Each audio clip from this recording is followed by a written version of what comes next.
Bonjour à tous, bienvenue pour cette nouvelle émission culturelle de PDH. Je suis pour l'occasion toujours accompagnée de mon binôme Emmanuel Burdeau. Bonjour, ça va ? Ça va très bien, bonsoir. Donc je te représente, tu es critique de cinéma. Je me représente moi-même, mais tu me représentes, Oui, je te présente à nouveau, c'est ça que je voulais dire. Tu es critique ciné de profession, c'est très sérieux. Et tu es notamment, on peut te retrouver notamment sur ton compte Substack, où tu postes très régulièrement des articles ciné, sur le cinéma, etc. Je pense qu'on va pouvoir envoyer le lien pour te soutenir et pour s'abonner à ta page. Très volontiers. Voilà. Merci. Donc, ce qu'on va faire aujourd'hui, c'est une émission qui n'est pas, habituelle, parce que c'est la première fois, je crois, qu'on ne va pas parler d'un film, on va parler d'une série. Alors que jusqu'ici, ça a toujours été des films. Une série qui, par ailleurs, n'est pas directement reliée aux questions problématiques qui nous sont chères ici à PDH, à savoir la question raciale, les rapports nord-sud, l'impérialisme, etc. C'est pas une série qui, a priori, se présente comme ça, ni ne se présente, disons, comme une série politique en tant que telle, bien que, évidemment, il y a des enjeux politiques qui se déploient. Donc c'est un objet un peu différent sur lequel on se penche, notamment à la faveur d'une ambition qu'on s'était un peu donnée. Enfin, on l'avait évoqué lors d'une émission précédente, qu'on aimerait bien aussi, éprouver le dispositif qui est le nôtre, à savoir le regard croisé entre regard critique ciné et regard un peu militant politique. On voulait l'éprouver, ce dispositif, à l'endroit d'une œuvre qui ne se présente pas comme explicitement, disons, décoloniale ou politique, antiraciste, etc. Donc, on s'est dit, on a une série qui peut faire office de cette d'une discussion telle que nous l'avions envisagée. Donc, il s'agit de la série Pluribus, dont on entend beaucoup parler en ce moment. On en entend beaucoup parler notamment parce qu'il s'agit de la série de Vince Gilligan, qui est le créateur de deux séries cultes, qui sont devenues des séries cultes, Breaking Bad et Better Call Saul. Donc c'est sa troisième série. Alors Better Call Saul, c'est le préquel, c'est un des préquels. Peut-être qu'on y reviendra. Par ailleurs, il y a aussi une autre, en fait, raison qui fait que particulièrement entre nous, on a envie de parler de cette œuvre. Je vais te laisser peut-être là, je préfère que tu le dises toi. Ah, je le dis maintenant. Oui, bien sûr. Non, c'est le moment. Bien, en fait, je ne sais pas ce qu'il en est pour toi, Louisa, mais il m'est arrivé à plusieurs reprises que des gens, des amis, des gens que je connais plus ou moins proches, s'étonnent à la fois de ma présence ici et s'étonnent du fait que nous dialoguions ensemble. Je pense qu'en général, c'est pas très élogieux pour moi de me dire mais comment est-ce que tu as atterri là ? Je veux dire, c'est élogieux pour vous, mais pas pour moi. Genre, vraiment, on t'aurait pas attendu là. Bon, alors, effectivement, il se trouve que maintenant, on se connaît depuis un certain temps, même si on a attendu cette émission pour, d'une certaine manière, vraiment travailler ensemble et dialoguer. Voilà. Mais notre rencontre, en tout cas, les prémices de notre rencontre, se sont faites autour de Better Call Saul. En discutant, je crois que c'était sur Facebook, enfin j'en suis sûr même, et on s'est aperçus tous les deux que c'était une série qu'on aimait énormément. Et c'est vrai que pour moi, alors d'abord, moi j'ai une histoire ou un rapport assez particulier à Better Call Saul qui, je pense, et tu vas me dire, mais je pense est assez partagé quand même. C'est que progressivement, je me suis aperçu que c'est une série que je préférais à Breaking Bad.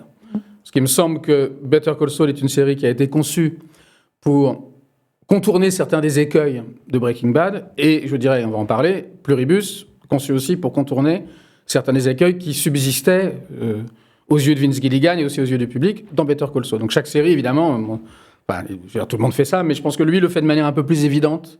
Il y a vraiment un effet de série dans les séries, et que c'est pour ça que Pluribus, qui est une série très déroutante, très énigmatique, que pour cette raison aussi des gens, je sais, ont délaissé. Une manière de la comprendre, quand même, c'est de la replacer dans cette série, dans cet enchaînement de 3 séries. Bon, donc nous, on a commencé à discuter là-dessus et on s'est aperçu que c'était une série qu'on aimait énormément l'un et l'autre. Donc c'est aussi pour, voilà, Parce que ça fait partie ça s'inscrit dans la... Oui, c'est la genèse, quoi. Voilà, moi, la genèse du croisement de ces mondes-là, alors, c'est vrai. Moi, je pense que c'est aussi la première fois que je commençais à avoir un accès, comment dire, un accès à un regard différent du mien, qui était un accès de critique en tant que tel. Et voilà, et je pense que ça a fait son chemin, finalement. Je me souviens qu'à l'époque, c'était... Alors, je crois que je fais plus tellement attention à ça, mais en fait, si, c'est le cas aussi de Pluribus, qui est finalement un cas relativement rare aujourd'hui. Il n'y a aucun critère de valeur. Pluribus, c'est quand même une série à diffusion hebdomadaire. Donc, il a fallu attendre, sauf ceux qui ont les codes pour aller sur la plateforme Apple. Moi, j'en ai pas. Les codes qu'on met accès à que l'on rend accessible à la presse. Moi, j'en ai pas et ça me dérangeait pas du tout parce que, en plus, les codes, c'est du streaming et que moi, j'aime pas le streaming. Peu importe. Donc, nous découvrions les extraits de Better Call Saul dans l'ordre, évidemment, et chaque semaine. Et donc, chaque semaine, on faisait une espèce de petit point hebdomadaire. Dans mon souvenir, d'ailleurs, on n'en disait pas des choses absolument éternelles, sinon que c'était une série. Moi, c'était vraiment une grande découverte, cette série, parce que tu as dit préquel, mais c'est à la fois un préquel et un spin-off. Alors, c'est quoi un spin-off, du coup ? Alors, un préquel, c'est ce qui raconte ce qui s'est passé avant. Un spin-off, c'est quand tu développes une histoire propre concernant un personnage qui, dans la série d'origine, était un personnage secondaire. Ah oui, du coup, c'est plus un spin-off. C'est plus un spin-off, mais c'est aussi un préquel. Je pensais que le préquel, c'était ça. Voilà. Et je voudrais aussi, pardon, je ne veux pas monopoliser la parole, mais je voudrais un peu revenir qu'on s'attarde un peu sur ce que tu as dit en commençant. On a fait 3 émissions jusqu'à présent. Alors, je ne sais pas par quel effet, j'oublie de quoi. Je sais que la 3e portait dans la 2e partie sur un poète, ça c'est inoubliable. Mais non, c'était. Il y avait la petite dernière, La voix de Hin Rajab. Voilà. Pourtant, et ce sont 3 films qui sont frontalement politiques et qui frontalement. La petite dernière un peu moins, mais qui se présentaient comme ça. À voir avec vos enjeux à vous, et dont 2 ont frontalement à voir avec ceux qui sont de certaine manière encore plus vos enjeux à vous aujourd'hui, puisque ce sont des enjeux qui sont liés au génocide en Palestine. Bon, voilà. Donc, je pense que c'était des choix. On n'a pas besoin de se justifier, mais je pense que c'était des choix logiques et c'était des choix un peu indiscutable, étant donné la situation, mais en ce qui concerne notre règle du jeu à tous les deux, ça la faussait un tout petit peu, puisque ça mettait les choses directement... tu étais tout de suite... moi, je jouais à domicile. Toi, tu jouais absolument à domicile, et donc toi, tu continues à jouer à domicile, et moi, j'ai le sentiment... J'aime beaucoup ton expression « jouer à domicile », j'ai le sentiment, en y repensant un petit peu, moi, je suis ravi qu'on... Voilà, mais que peut-être, justement, d'ailleurs, c'est une tendance que je peux avoir, j'ai eu tendance à montrer un peu patte blanche. Alors, je ne sais pas si ce choix va permettre de rééquilibrer les choses, et c'est pas du tout pour ça qu'on l'a choisi, mais c'est vrai qu'on s'est fait très vite la réflexion suivante, que si on essaye de faire se rencontrer 2 discours, il faut qu'ils existent tous les deux, il faudrait trouver un objet qui soit, d'une certaine manière, à équidistance. D'une certaine manière, parce que ça veut rien dire, c'est pas des discours, on peut pas mesurer la distance. Bon.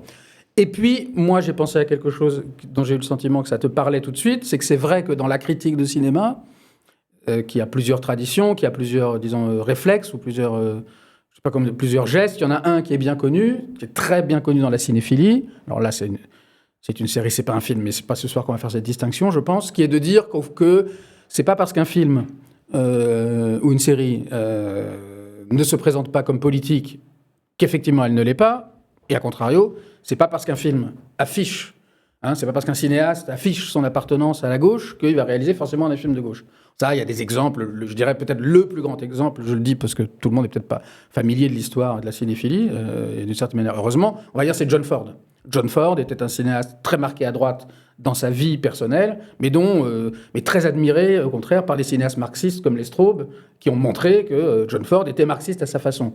Si on avait dit ça à John Ford, il aurait ri, que il rigolait à toutes les questions qu'on lui posait. Mais ça nous intéressait d'essayer de voir, d'essayer de voir si cette opération est toujours valable d'une certaine manière. C'est qu'il y ait une espèce d'autonomie de l'œuvre vis-à-vis des intentions. Alors, justement, quand on dit autonomie, politique. Ça me rappelle une autre discussion qu'on avait eu une fois. Quand on dit autonomie, surtout aujourd'hui, je pense que c'est un mot à manier avec beaucoup de prudence. Mais qu'en tout cas, il n'y a pas de correspondance immédiate entre de littéralité, entre la façon dont une œuvre apparaît sur un champ et ses effets. Et ça, où c'est politique. Et d'ailleurs, ça m'a frappé.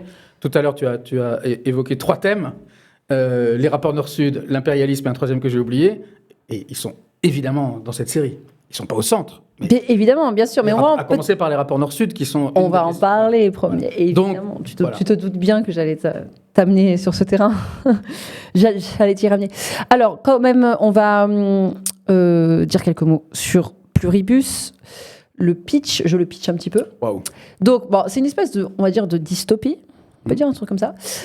Qui raconte donc l'histoire de Carole Sturka, qui est une autrice à succès, mais qui fait des mauvais livres et dont elle a conscience que c'est des mauvais livres. Plutôt misanthrope, un peu cynique, etc., qui est interprétée effectivement par l'actrice Rhea Seehorn, qui était déjà dans la série Better Call Saul, qui est une extraordinaire actrice, selon moi, je pense selon toi également, et qui voit la planète soudainement basculer au contact d'un virus d'origine extraterrestre, qui consiste en fait à faire fusionner donc l'ensemble des individus sur Terre en un seul et même esprit. Donc une espèce de supra-intelligence. Voilà, donc il y a une intelligence comme ça supérieure, commune, qui du coup viderait les individus de leur singularité pour les rendre absolument interchangeables les uns les autres. La particularité étant que toute forme de violence dans ce nouveau monde est bannie, que le bonheur semble, disons, régner, enfin le bonheur, on pourra peut-être le définir après, mais le bonheur semble régner aussi sûrement que le bleu du ciel, parce que c'est quand même le bleu du ciel a une importance dans cette série, enfin dans la mise en scène, et que tout est rendu possible, au sens vraiment tout est rendu possible, tout est devenu possible, tout est possible grâce à une optimisation disons parfaite de la production mondiale en fait.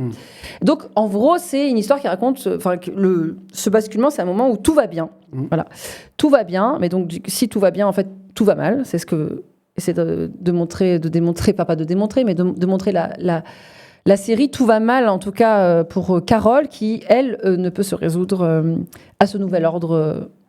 Et refuse en fait la fusion, donc va refuser cette grande fusion. Alors, elle la refuse. Oui, après il y aura une évolution. Non, mais elle la refuse aussi parce que c'est des prémices assez compliquées quand même dans la série. Elle la refuse parce qu'il se trouve par un fait du hasard qu'il y a un petit groupe de personnes qui on ne sait pas pourquoi. Sont immunisées, oui, bien sûr. Je l'ai dit, ça. Ah, tu l'as dit ? Oui. Ah, bon. Qu'elle était immunisée de ce virus-là. Alors, effectivement, mais en revanche, tu me permets de dire qu'elle n'est pas la seule à être immunisée. Il y a vraiment une espèce de... Ils sont 14, je crois. Ou vraiment, c'est une poignée de gens dans le monde entier. Répartis dans le monde entier. Qui ont échappé à ce virus pour des raisons absolument inconnues, en tout cas jusqu'ici. Et donc, on suit ce personnage. Donc, il est assez clair à ce stade-là que ce dont il est question ici, un peu comme ça, si on devait dire un peu grossièrement, ce dont il est question, c'est de l'intelligence artificielle, donc de l'IA, que Vince Gilligan choisit du coup. Alors, non pas de traiter comme, on pourrait dire, on traite d'un sujet, quoi, enfin, voilà, mais il décide en fait d'en faire la forme même de la série, du monde dans lequel va évoluer les personnages. Et donc, c'est comme si on était en fait complètement immergé dans le monde de l'IA, comme si on était vraiment placé concrètement dans l'interface de l'IA, comme on est en réalité augmentée, quoi, en simulation, quoi. On est un peu... Et que du coup, ce qui nous permet d'être au cœur des questions disons vertigineuses, existentielles que posent les défis, que pose le grand défi de l'innovation technologique que représente l'IA pour l'humanité, etc. Mais du coup, ça nous donne à voir de manière un peu concrète, quoi, ce que ces grandes questions abstraites qu'on se pose sur la question des données, de l'IA, de la liberté, de ce qu'on donne à l'IA, de ce qu'elle nous rend. Ça nous donne à le voir, à l'éprouver, disons. Donc on est dans cette espèce, on est immergé, je dirais. Je pense, ça c'est un bon pitch. Qu'est-ce que tu en penses ? Ouais. Voilà.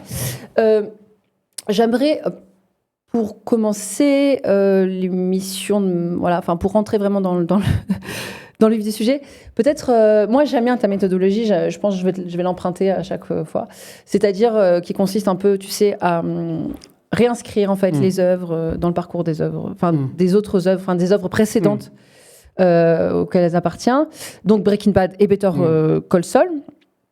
Et oui. Non, mais peut-être que je vais commencer à te laisser. Alors, Si tu- avant de si faire tu ça, je devais le voudrais juste m'arrêter un instant et avoir ton sentiment sur un truc. C'est que je ne sais pas si c'est parce que j'ai été distrait, mais j'ai l'impression que Gilligan ne s'attarde pas tellement sur ce que tu as décrit. C'est-à-dire, sur ces prémices-là, la série n'est pas très explicative. C'est-à-dire qu'il n'y a pas de... Il y a pas de topo, un moment extrêmement clair qui nous dirait... Enfin, c'est là qu'on... Qui nous dirait quoi, exactement? qui nous dirait maintenant, si ça nous le dit que tous les esprits ne sont qu'un, qu'il y a plus, Ouais. que les gens s'appellent individus, mais à chaque fois en mettant des guillemets pour préciser qu'ils n'en sont pas. Plus personne ne dit je, mais tout le monde dit nous. Mais en même temps, même si la série commence quelques minutes ou quelques heures avant que ce phénomène se déclenche, en même temps, on prend quand même les choses en cours de route.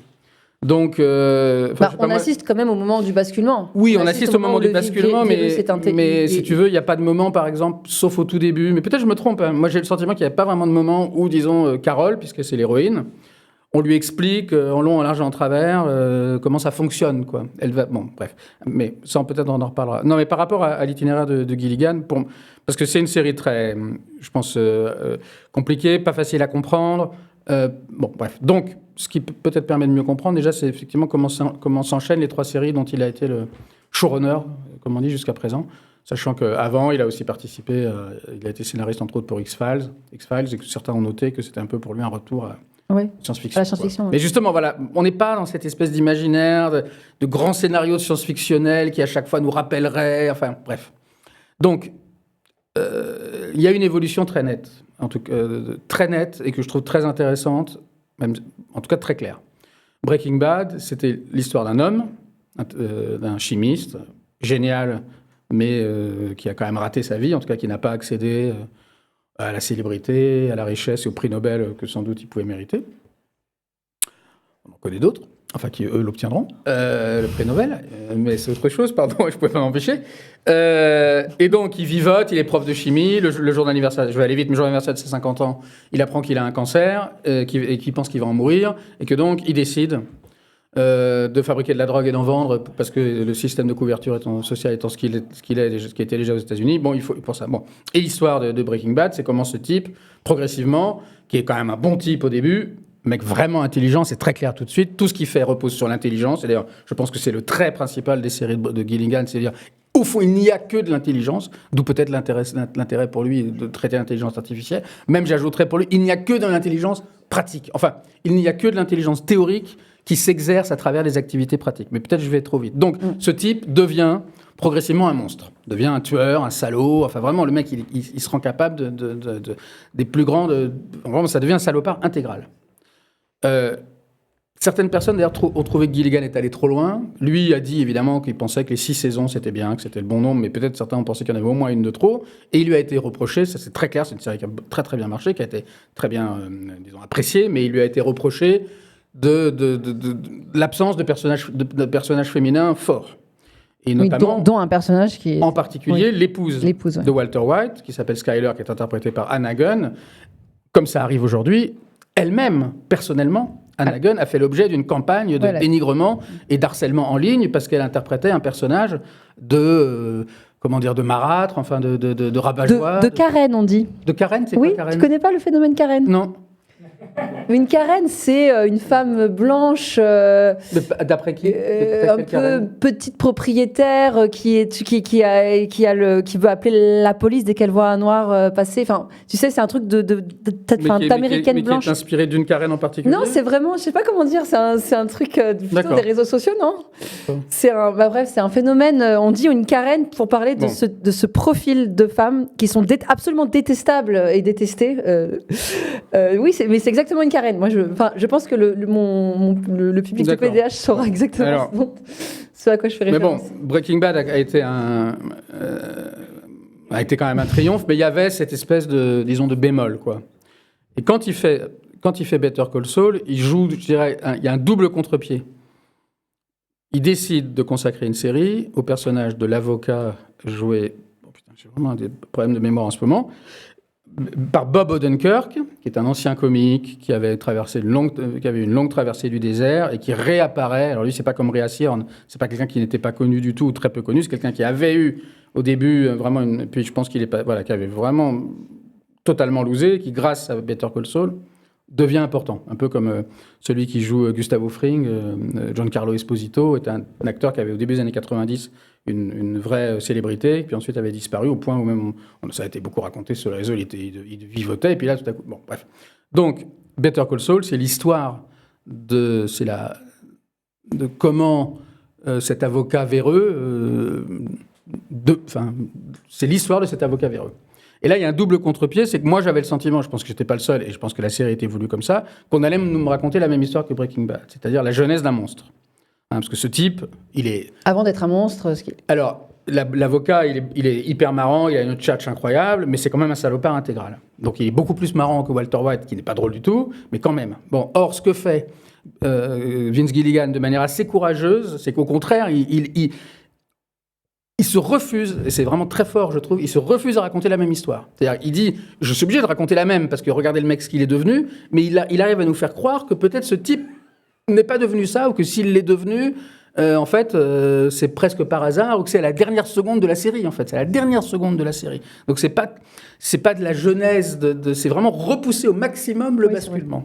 Et ça, c'est très beau, parce que... Tandis qu'on l'attend. Et on comprend, en fait. Alors bon, il y a peut-être un peu de psychologie facile, on comprend que c'est peut-être les hasards de la vie, un désarroi amoureux, quelque chose qui l'aurait poussé par désespoir. C'est jamais assez. Mais c'est quand même très beau. Et puis, il fait... Donc déjà, il dit, OK, peut-être je suis allé un petit peu loin dans la fiction noire, dans la fiction de l'homme qui se transforme en monstre, le côté un peu viriliste, le fameux I am the one who knocks, je suis la terreur, voilà. Et donc, et puis ce personnage devient très beau. Bon, il avait un autre nom avant, évidemment, Saul Goodman. It's All Goodman, c'est un pseudo. Et en même temps, il crée un personnage féminin très fort. C'est vrai, ça, incontestablement. Ouais, je ne considère pas que... moi, je suis pas là, on n'est pas là pour faire des tests. Je veux dire, on peut faire des trucs bien sans personnage féminin fort. Oui. Enfin, je veux dire, mais en l'occurrence, il crée un personnage féminin fort. J'en fais pas un réquisite. Kim Wexler, qui est avocate qui est l'avocate comme celui qui avant s'appelle Jimmy, et qui est son amoureux, et qu'elle aime.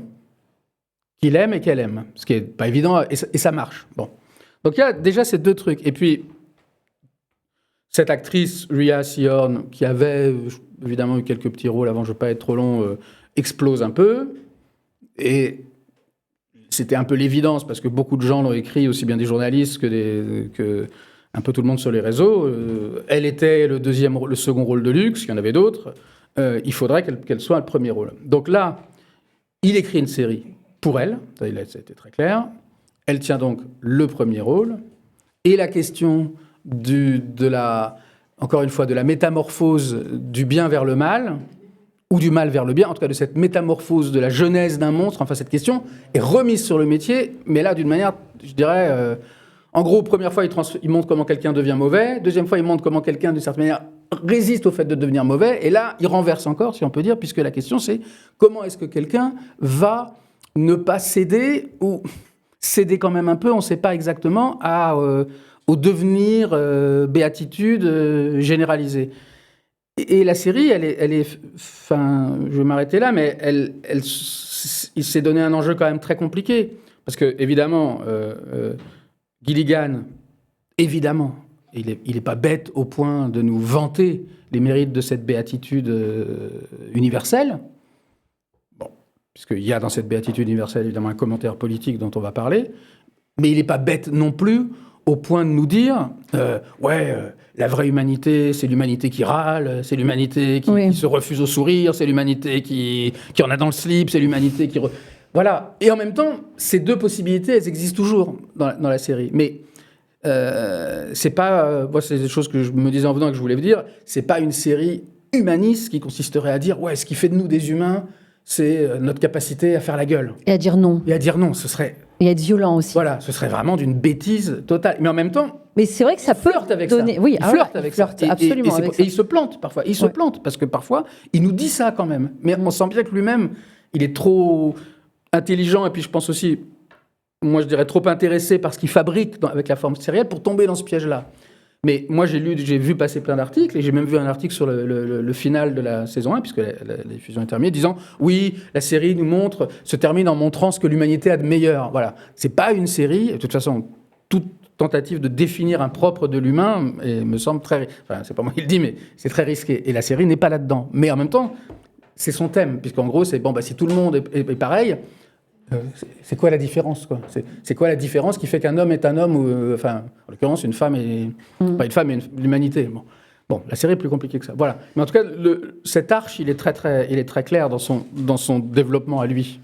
Moi, si je devais être dans la continuité de ce que tu dis, j'ajouterais peut-être que ce qui m'a frappé, c'est que, contrairement aux deux autres séries, celle-ci, elle se distingue quand même par une espèce de refus. Je veux dire, il y a un refus de l'événement. Oui. Un refus de l'événement. Il faut rien. En fait, un refus de quelque chose qui pourrait se passer, qui pourrait advenir. C'est-à-dire qu'il y a un événement énorme voilà, au début, il y en a un il y en a quasiment au début, et en fait, mais du coup, ce que ça raconte, c'est que c'est quasi le nom de ce virus, la manifestation ultime, je sais pas. Oui, voilà, vraiment ultime de ce virus. C'est pas seulement la fusion des âmes, effectivement, ou la perte de la singularité des individus. C'est aussi le refus de l'événement. C'est-à-dire que rien ne doit advenir, tout doit rouler en fait comme une machine, quoi. Et que rien ne doit advenir, c'est ça le nom, c'est ça le bonheur, c'est la définition de ce qu'on appelle le bonheur. Le bonheur, c'est quand plus rien n'arrive, tout roule, quoi. C'est une vieille idée aussi, le bonheur n'a pas d'histoire. Voilà, tout roule, ça, voilà. Mais aussi tel que défini, je dirais, puisque on est à PDH, tel que défini quand même par la modernité, notamment la modernité occidentale, c'est-à-dire que c'est ce dont on voit vraiment les valeurs, la valeur suprême de ce bonheur-là, de cette fusion de tes âmes, c'est une espèce de, d'abord de confort matériel, très clairement. Je veux dire, c'est l'abondance, c'est le fait que tout est possible, quoi. Tous les services sont rendus. Il suffit de claquer ses doigts. Tout est là. On peut obtenir absolument tout ce qu'on veut à partir du moment où on le désire. Mais plus encore, c'est le règne d'un certain régime de vérité qui est celui du rationalisme triomphant. C'est-à-dire que tout est absolument optimisé. Rationalisé, c'est ça qui compte en fait, mais de manière absolument neutre et indifférente. Tu vois, il y a plus de rapport à ce qu'on pourrait appeler, je sais pas, quelque chose, à des valeurs, à quelque chose de sacré. Ce système, cette âme-là, elle est absolument indifférente à ça. Ça ne l'intéresse pas de savoir. Elle n'a pas de valeur en soi, quoi. Sa seule valeur, c'est que ça fonctionne de manière le plus efficacement possible, quoi. Tu vois. Donc tout est rendu possible, etc. Moi, je pense qu'il y a quand même quelque chose de l'ordre de ce qu'on appelle nous la modernité occidentale, quoi, qui donne à voir ça, qui donne aussi à voir ce truc qui est lié quand même à une forme de foi au rationalisme, quoi, dans la rationalité, dans l'optimisation, qu'on pourrait appeler aussi la rationalisation, l'optimisation capitaliste, quoi, où tout est. Tu vois ce que je. Je vois. Bon, voilà. Donc ça, pour moi, c'est le premier, la première chose qui explique aussi, comme plus rien n'advient, et en fait, tout événement est quasiment à chaque fois désamorcé. Dès qu'on sent un événement poindre, en fait, il est désamorcé quasiment assez vite, quoi. Je prends par exemple un des événements qui aurait dû être un point de bascule dans la série et qui, en fait, on nous le présente comme quelque chose qui va... On se dit, OK, ça va être un point de bascule, et en fait, ça ne l'est pas. C'est le moment où, par exemple, elle découvre que ces gens-là, en fait, se nourrissent d'êtres humains. Oui. Donc, c'est quand même travaillé, cette séquence est travaillée pour faire monter une espèce de grande tension, pour qu'on se dise, OK, là, elle a découvert enfin, là, on va apprendre quelque chose qui va faire qu'il y aura un avant et un après, et là, ça sera là, vraiment... Et puis, pour faire jouer, pardon, je t'interromps, un ressort super classique qui est... Derrière l'apparence radieuse, il y a le charnier, quoi. Voilà. Mais effectivement, moi j'avais peur à ce moment-là, parce que je me suis dit, il va quand même pas nous jouer ce coup-là, c'est pas du tout... Il va nous faire le soleil vert. C'est pas du tout son registre à lui, au contraire, c'est le ciel bleu, c'est le ciel bleu, il n'y a pas... Il n'y a pas la dégueulasserie dessous. La dégueulasserie, si elle existe, elle est dans le ciel, quoi. Mais du coup, c'est quand même travaillé comme ça. On a l'impression que ça va arriver. Pas très réussi, je trouve, mais je comprends très bien ce que tu dis. Et donc, assez vite. Donc, et puis même, c'est une fin d'épisode. Donc, on se dit, OK, donc là, il y a un basculement. Avec cliffhanger, et dès l'épisode, dès le début, l'ouverture du précédent, de l'épisode qui suit, donc en fait, très vite, en fait, elle va voir un des personnages qui a échappé aussi au virus. Donc elle va confier cette découverte en disant mais là tu te rends compte que là c'est plus possible, là, enfin tu vas ouvrir les yeux. Donc c'est un personnage qui a plutôt collaboré avec le système, qui trouve que bon, ça on en reparlera de ce personnage. C'est un homme noir qui lui profite, qui trouve que c'est au contraire c'est extraordinaire. Il décide de vivre sa meilleure vie, comme on dit. Sa meilleure vie, Las Vegas, James Bond et des femmes. Donc elle espère lui ouvrir les yeux au contact de cette nouvelle réalité. Et en fait, bon, il lui dit bon, ouais, et alors quoi. Il y a un truc un peu, alors ces gens sont morts, de toute façon ils sont déjà morts. Donc, je veux dire, plutôt que de les laisser pourrir, autant les manger, parce qu'en fait ça produit, ça permet d'optimiser l'énergie sur Terre, etc. Mais après c'est même convaincant. Je veux dire, dans le cadre qui est celui-ci, genre même nous-mêmes on pourrait, on conçoit quoi. Et en fait c'est pas du tout en fait d'un coup on nous dit mais non c'est pas du tout. Là tu fais référence au moment où elle lui rend visite à Las Vegas, c'est ça? Ouais. Et donc en fait, voilà, ça c'était un exemple pour dire. Donc en fait tous les éléments sont désamorcés. Et c'est à mon avis ce qui produit cet effet dont j'ai beaucoup entendu parler comme un défaut de la série, qui est on s'ennuie, tu sais. Il n'y a pas de suspense, c'est lent. En fait, parce qu'il n'y a rien qui se passe, quoi. Tu vois, ce truc de... Jihad, est-ce que qu'est-ce que tu en penses de cette, de cette caractérisation d'une série où on s'ennuie? Je pense que c'est pas totalement faux. Moi, c'est pas là non plus, c'est pas un critère. Voilà, je pense que c'est pas totalement faux. Moi, il m'est arrivé de m'ennuyer. Bon, moi, ce qui fait m'intéresse tellement que de toute façon, je pense que pour moi, c'est un mec qui, on va en reparler, mais Gilligan, c'est comme une espèce de chercheur dans le champ de la série. Donc, j'ai vraiment envie de voir là où il va. Je trouve pas jusqu'à présent que peut-être on n'est pas d'accord. D'ailleurs, jusqu'à présent, on a plutôt été d'accord sur tout. Donc, moi, je trouve pas que cette première saison, je la trouve pas à la hauteur de ce qu'il a, tout à fait à la hauteur de ce qu'il a fait avant. Mais au fond, je m'en fous. Voilà. Mais oui, je me suis ennuyé parfois. Et ce que tu dis, je pense, est d'autant plus frappant que, et j'ai essayé de le caractériser dans mon article et j'en avais fait d'autres avant. Mais au fond, j'arrive toujours pas à mettre clairement le doigt dessus. C'est d'autant plus frappant que c'est quand même un type qui a une façon de raconter des histoires où en fait, en vérité, son fonctionnement, c'est que quand même il se passe toujours quelque chose. C'est-à-dire que c'est toujours quelqu'un qui fait bouger un truc, qui bricole un machin, les gens sont toujours en train de machiner quelque chose. Oui. Donc effectivement, et dans Better Call Saul, c'était génial parce qu'il était toujours en train de machiner une arnaque extrêmement inventive et en plus plutôt des belles arnaques qui étaient pour piéger les gens qu'on n'aimait pas. Donc on était à fond, on rentrait on comprenait pas au début, d'ailleurs c'est toujours comme ça que ça fonctionne, on comprend pas pourquoi un type, je sais pas, repeindrait une chaise rouge en vert, parce que c'est ce genre de choses, ou mettrait des ballons de couleur, parce qu'il travaille beaucoup la couleur. Bon, il y a toute cette idée que moi j'aime beaucoup, mais qui lui appartient pas, parce que ça remonte même, peut-être ce que, je sais plus qui appelait ça, je crois que c'était Henri Miller, le cauchemar climatisé, que les choses sont d'autant plus sombres qu'elles ont l'air joyeuses. Bon, bref. Mais là, c'est frappant parce que ça compte. Carole, elle continue à faire des choses. Elle va, je sais pas quoi, elle s'enregistre en vidéo, elle creuse une tombe, elle fait. Elle fait des choses. Oui, mais c'est pas, ce ne sont pas des choses. Et ça, peut-être, c'est ces choses aussi que, au fond, il faudrait revoir, parce que sans doute, il le faisait déjà avant, mais ça apparaît d'autant plus. C'est pas narrativisé, si je puis dire. Et puis, par ailleurs, c'est aussi, je pensais d'ailleurs que c'est ce que tu allais dire, c'est aussi la première fois qu'il a vraiment un personnage principal, vraiment seul. Walter White, il est le personnage principal, indubitablement, mais il avait d'un côté sa famille, et d'un autre côté Jessie, son ancienne élève et souffre-douleur, avec qui il faisait équipe. Donc il y avait quand même énormément d'interactions entre les deux. Et Better Call Saul, c'était très souvent Kim et Jimmy. Elle est seule. On va en parler parce que... Elle est seule avec l'humanité. Alors elle est seule avec l'humanité, et puis elle n'est pas totalement seule, puisqu'elle va faire quand même... elle va sympathiser progressivement, et j'ai oublié son prénom, mais avec cette jeune femme avec qui elle va finir par avoir une histoire. Ouais. Bon, peu importe. Mais le fait qu'elle soit seule prive... Gilligan, non seulement de tout ce que peut offrir évidemment des interactions, mais aussi le prive d'une chose que moi j'aime énormément chez lui, qui était que les séries en général fonctionnent.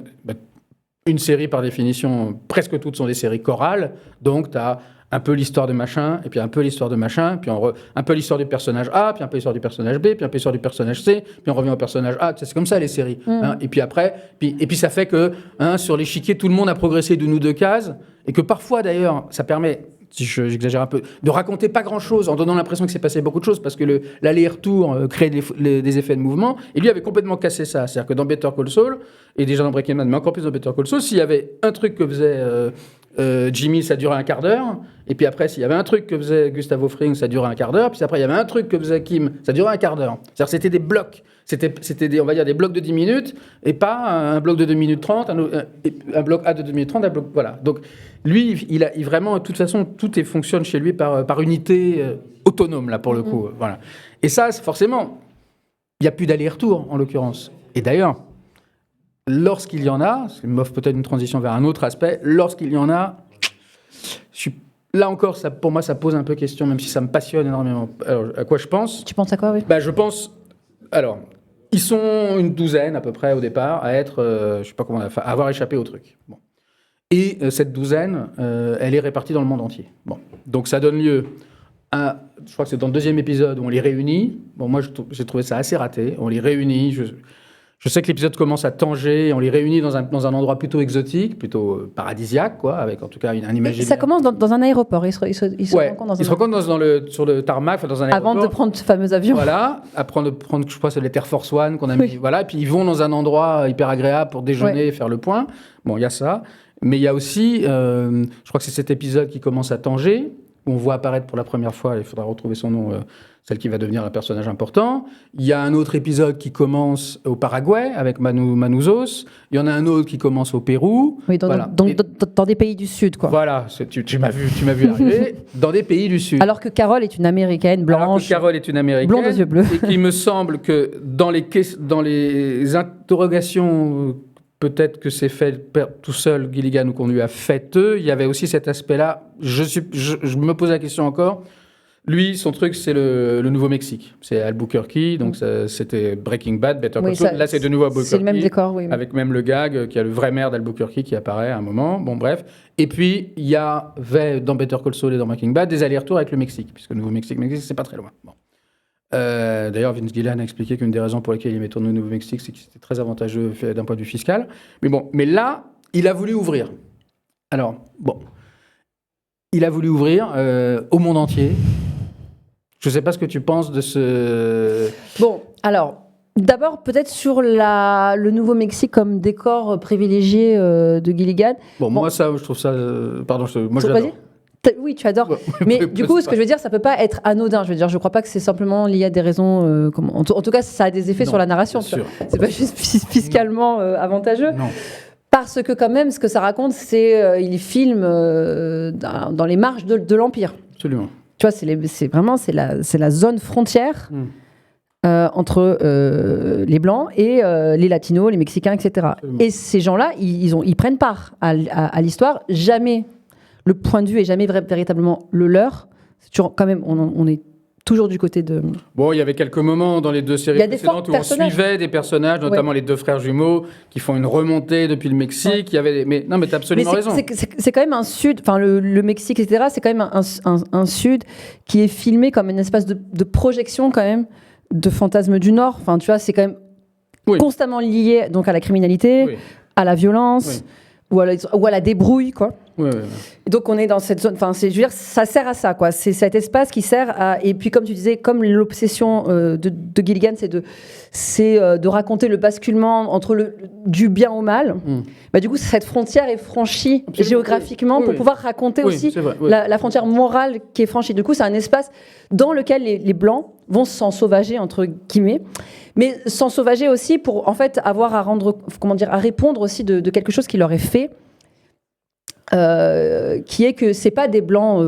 alors, c'est autre chose pour elle, pour Pluribus, mais pour le cas de Breaking Bad et de Better Call Saul, bon, c'est pas tout à fait des petits Blancs comme nous, on l'entend, mais c'est quand même des Blancs déclassés, qui ont à subir une forme de mépris, d'écrasement de leur dignité, etc., et qui du coup le fait qu'ils basculent dans le mal, c'est un espace de revanche, de ressentiment, quoi. Ils ont des comptes à rendre.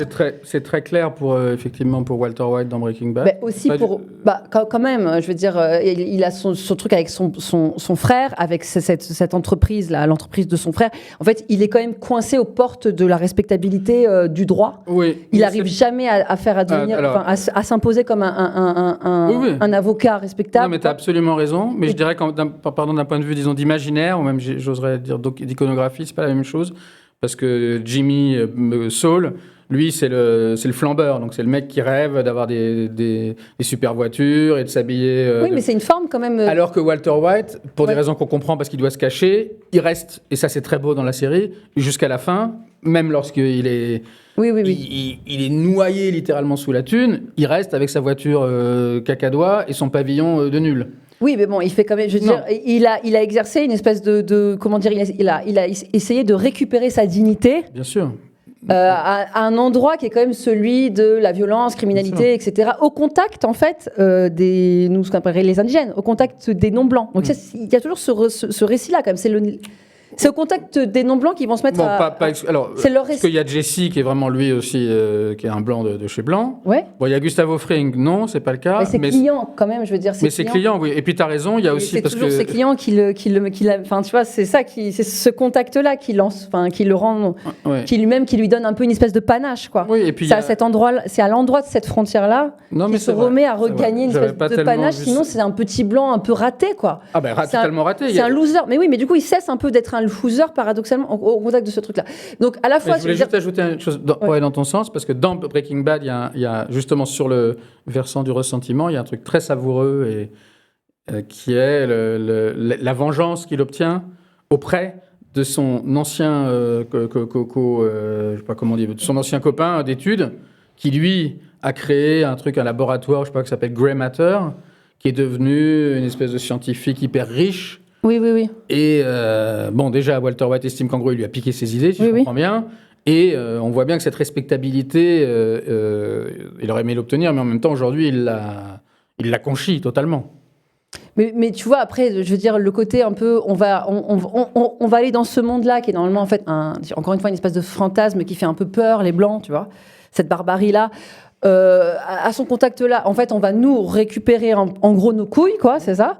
On va récupérer nos couilles et en plus, on va quasiment même jouer un rôle majeur à l'intérieur de cet espace-là. On est l'avocat qui arrive où on est carrément le mec et le génie qui a trouvé la formule chimique parfaite de la meilleure méthamphétamine, pour ceux qui ne connaissent pas la série. Donc, le blanc qui arrive, enfin, tu sais, c'est quand même des projections, tu vois, c'est des projections très, très occidentalo, enfin, tu vois, blanches, dont on pourrait qualifier de problématique aujourd'hui. Oui, c'est ça, parce que, moi, j'osais pas te poser la question, mais il faut parfois me la poser. Je me dis, dans quelle mesure, question de critique à la con, justement, dans quelle mesure est-ce que tu penses que la série déconstruit ça, ou est-ce que tu penses qu'il... Je sais pas. D'accord. Je sais pas, mais je trouve ça passionnant à voir, en tout cas. Je trouve que c'est intéressant d'avoir accès à cette espèce de traitement de cette projection, de ce traitement de cet espace-là. Enfin, je trouve que... Mais c'est sûr que la question, elle est là. Et moi, je pense qu'il n'est pas forcément au clair, si je puis dire, avec. Si tu Probablement pas. Non, par je exemple, pense pas qu'il est critique, en tout cas. Le duo des deux flics, là, la DEA, tu as le beau-frère, alors vraiment blanc, il n'y a pas plus, et son tandem, son binôme, Gomez, qui lui D'ailleurs, attends, excuse-moi, il s'appelle Walter White. Oui, il s'appelle Walter White. Oui, il s'appelle Walter White. Non, je ne sais pas si ça peut être un hasard. Je veux dire, et puis son coéquipier, c'est Jesse Pinkman, quoi. C'est un des rares blancs qui est dans ce monde-là. Je veux dire, Jesse Pinkman, tout son environnement, tous ses copains, c'est que des latinos. C'est le seul blanc de la bande, quoi. Et c'est avec lui qu'il peut s'associer. Mais je veux dire, c'est pas tout ça et me semble tellement, tu vois, la frontière raciale est tellement bien, comment dire, respectée que ça peut pas être le fruit d'un hasard. Il y a quelque chose là dans Pluribus qu'il a essayé de redéployer sur une échelle plus grande. C'est ça. On sent qu'il a voulu faire un truc un peu déconstruit. Le monde latin, l'Amérique latine. Pardon. À mon avis, il a voulu faire un geste déconstruit. Alors, à l'endroit où tu disais, c'est-à-dire, du coup, il s'est dit, je vais prendre une femme. En plus, je vais faire en sorte qu'elle soit lesbienne. Ça, c'est aussi peut-être pour conjurer une lecture de Pluribus que moi, je craignais au départ. Parce que, en fait, c'est une série qui nous est présentée comme un truc contre le bonheur, enfin contre les gens béats, etc. Enfin, je veux dire, si on s'en tient à la promotion officielle, ce qui est pas ça pour moi. Mais la promotion officielle, c'est voilà, c'est un truc contre les gens béats, je sais pas quoi. Et moi je me dis oulala, ça c'est un truc anti-wokiste quoi. Enfin, moi j'ai tout de suite pensé à ça. Les gens qui refusent la violence, qui disent mais non, tu fais des espèces de grandes sectes. Et du coup, je me suis dit, ok, il va faire une série anti-wokiste. Du coup, enfin, anti-wokiste, quand on est... Est-ce que les wokistes sont BA pour toi? Bah oui, il y a un côté un peu, pas de violence, enfin, tu vois, oui, safe place, t'inquiète pas entre nous, etc. Mais en fait, c'est une forme de violence, pas enfin bref, qui passe par la non-violence. Bah bref, il y a et toi, l'anti-wokisme, t'en veux pas? Mais non, moi, c'est clair là-dessus. Mais non, je sais bien que c'est pas ça, mais c'est juste que quand tu es Vince Gilligan et que tu es aux États-Unis, faire un truc anti-wokiste, en général, ça te met tout de suite dans la réaction. Oui, aujourd'hui, oui. Moi, ça m'allume. Enfin, je veux dire, j'ai une espèce d'alarme. Je me dis, ok, en fait, il est en train de nous faire un truc réac, quoi. Bon, voilà. Parce que je sais bien que c'est pas un décolonial qui est à l'origine de ce truc anti-wokiste. Mais je pense que ça, c'était une manière de conjurer aussi cette lecture-là, de se dire, mais non, mais en fait, l'actrice, enfin, l'héroïne, c'est une femme lesbienne. Vraiment, je pense que c'est un signal envoyé à l'extérieur de la série. Le fait qu'elle soit lesbienne, vraiment, c'est pour dire, voilà, je suis pas en train de raconter ça. Bon, d'accord. Donc, il essaie de faire un truc un peu déconstruit. Après, donc, comme on parlait des rapports Nord-Sud, effectivement, le truc qui est un peu embarrassant, c'est que c'est elle, en fait, quand elle est au contact de ces autres gens qui sont issus du Sud, qui ont été épargnés par le virus, c'est elle, en fait, qui continue à tenir encore au monde d'avant parce qu'elle a conscience. J'ai pas pensé à ça, mais effectivement, c'est la seule qui... On peut dire que c'est la conscience américaine qui continue à dire... Avoir un esprit critique, quoi. Oui, à dire on va pas se laisser avoir, oui. Alors que tous les autres ont consenti, ils voient pas le problème, après tout, je sais pas quoi, nanana. Bon, et c'est elle qui est encore très éveillée, très consciente, et qui essaie de les réveiller, mais réveillez-vous. Bon, ça, il y a un côté... On peut dire que c'est un peu insupportable. Bon, après, il y a plusieurs lectures de cet état, de cette situation. C'est-à-dire qu'on sent aussi que ce qu'il a voulu raconter, c'était que, elle aussi, comme elle est d'un monde, enfin, le monde d'avant, c'était un monde où elle était privilégiée en tant que femme blanche, etc. Donc, c'est un monde qu'elle est plus à même d'aimer et de retrouver et de regretter. Voilà. Tandis que, par exemple, cet homme noir qui, par ailleurs, dit...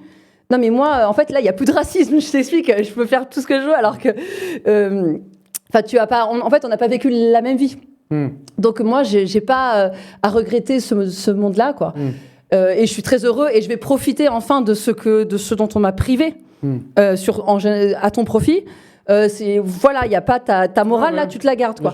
Donc, ça, c'est une lecture qu'il y a à faire. Mais même cette lecture, moi, je tiens à dire, quand même, que même cette lecture, je la trouve... possiblement obscène, parce qu'elle continue à dire voilà, en fait, les dominés, si tu leur donnes ce qu'ils veulent, en fait, ça y est, quoi. En fait, comment dire... Ils sont prêts à... Oui. Ils sont prêts à tout vendre, à tout abandonner pour le confort qu'ils n'ont pas. Oui. Alors que en vrai, tu leur donnes un truc bien, ils se posent pas de questions, ils le prennent. Voilà, la dignité, c'est pas un truc qui les intéresse, tu vois. C'est juste, faut leur donner ce qu'ils veulent. Ça, c'est insupportable. C'est-à-dire que du coup, quand même, le rapport à la dignité, aux valeurs de la vie, au sacré, alors que au contraire, moi je dirais qu'au contraire, ce que prouve l'histoire de l'humanité, c'est que c'est les peuples du Sud qui manquent de tout, qui font la démonstration que malgré... ils n'acceptent pas les choses. En fait, ils tiennent tellement à leur dignité qu'en fait, c'est eux qui collaborent pas avec un système marchand comme ça, enfin, tu vois, un système qui a plutôt tendance, à être un système prédateur, quoi, prédateur des âmes. C'est eux qui tiennent à leurs âmes, en fait. Donc, je trouve ça vraiment couillu de retourner le truc comme ça. Bon. La série ne s'arrête pas là parce que... Oui, c'est pas fait. Oui, parce qu'il y a le Paraguayen. Il y a le Paraguayen quand même parce que... je dis pas ça spécialement. Alors, c'est marrant parce qu'on a commencé par la défendre et là on la défend plus tellement, mais c'est pas grave parce que effectivement... Alors, bon...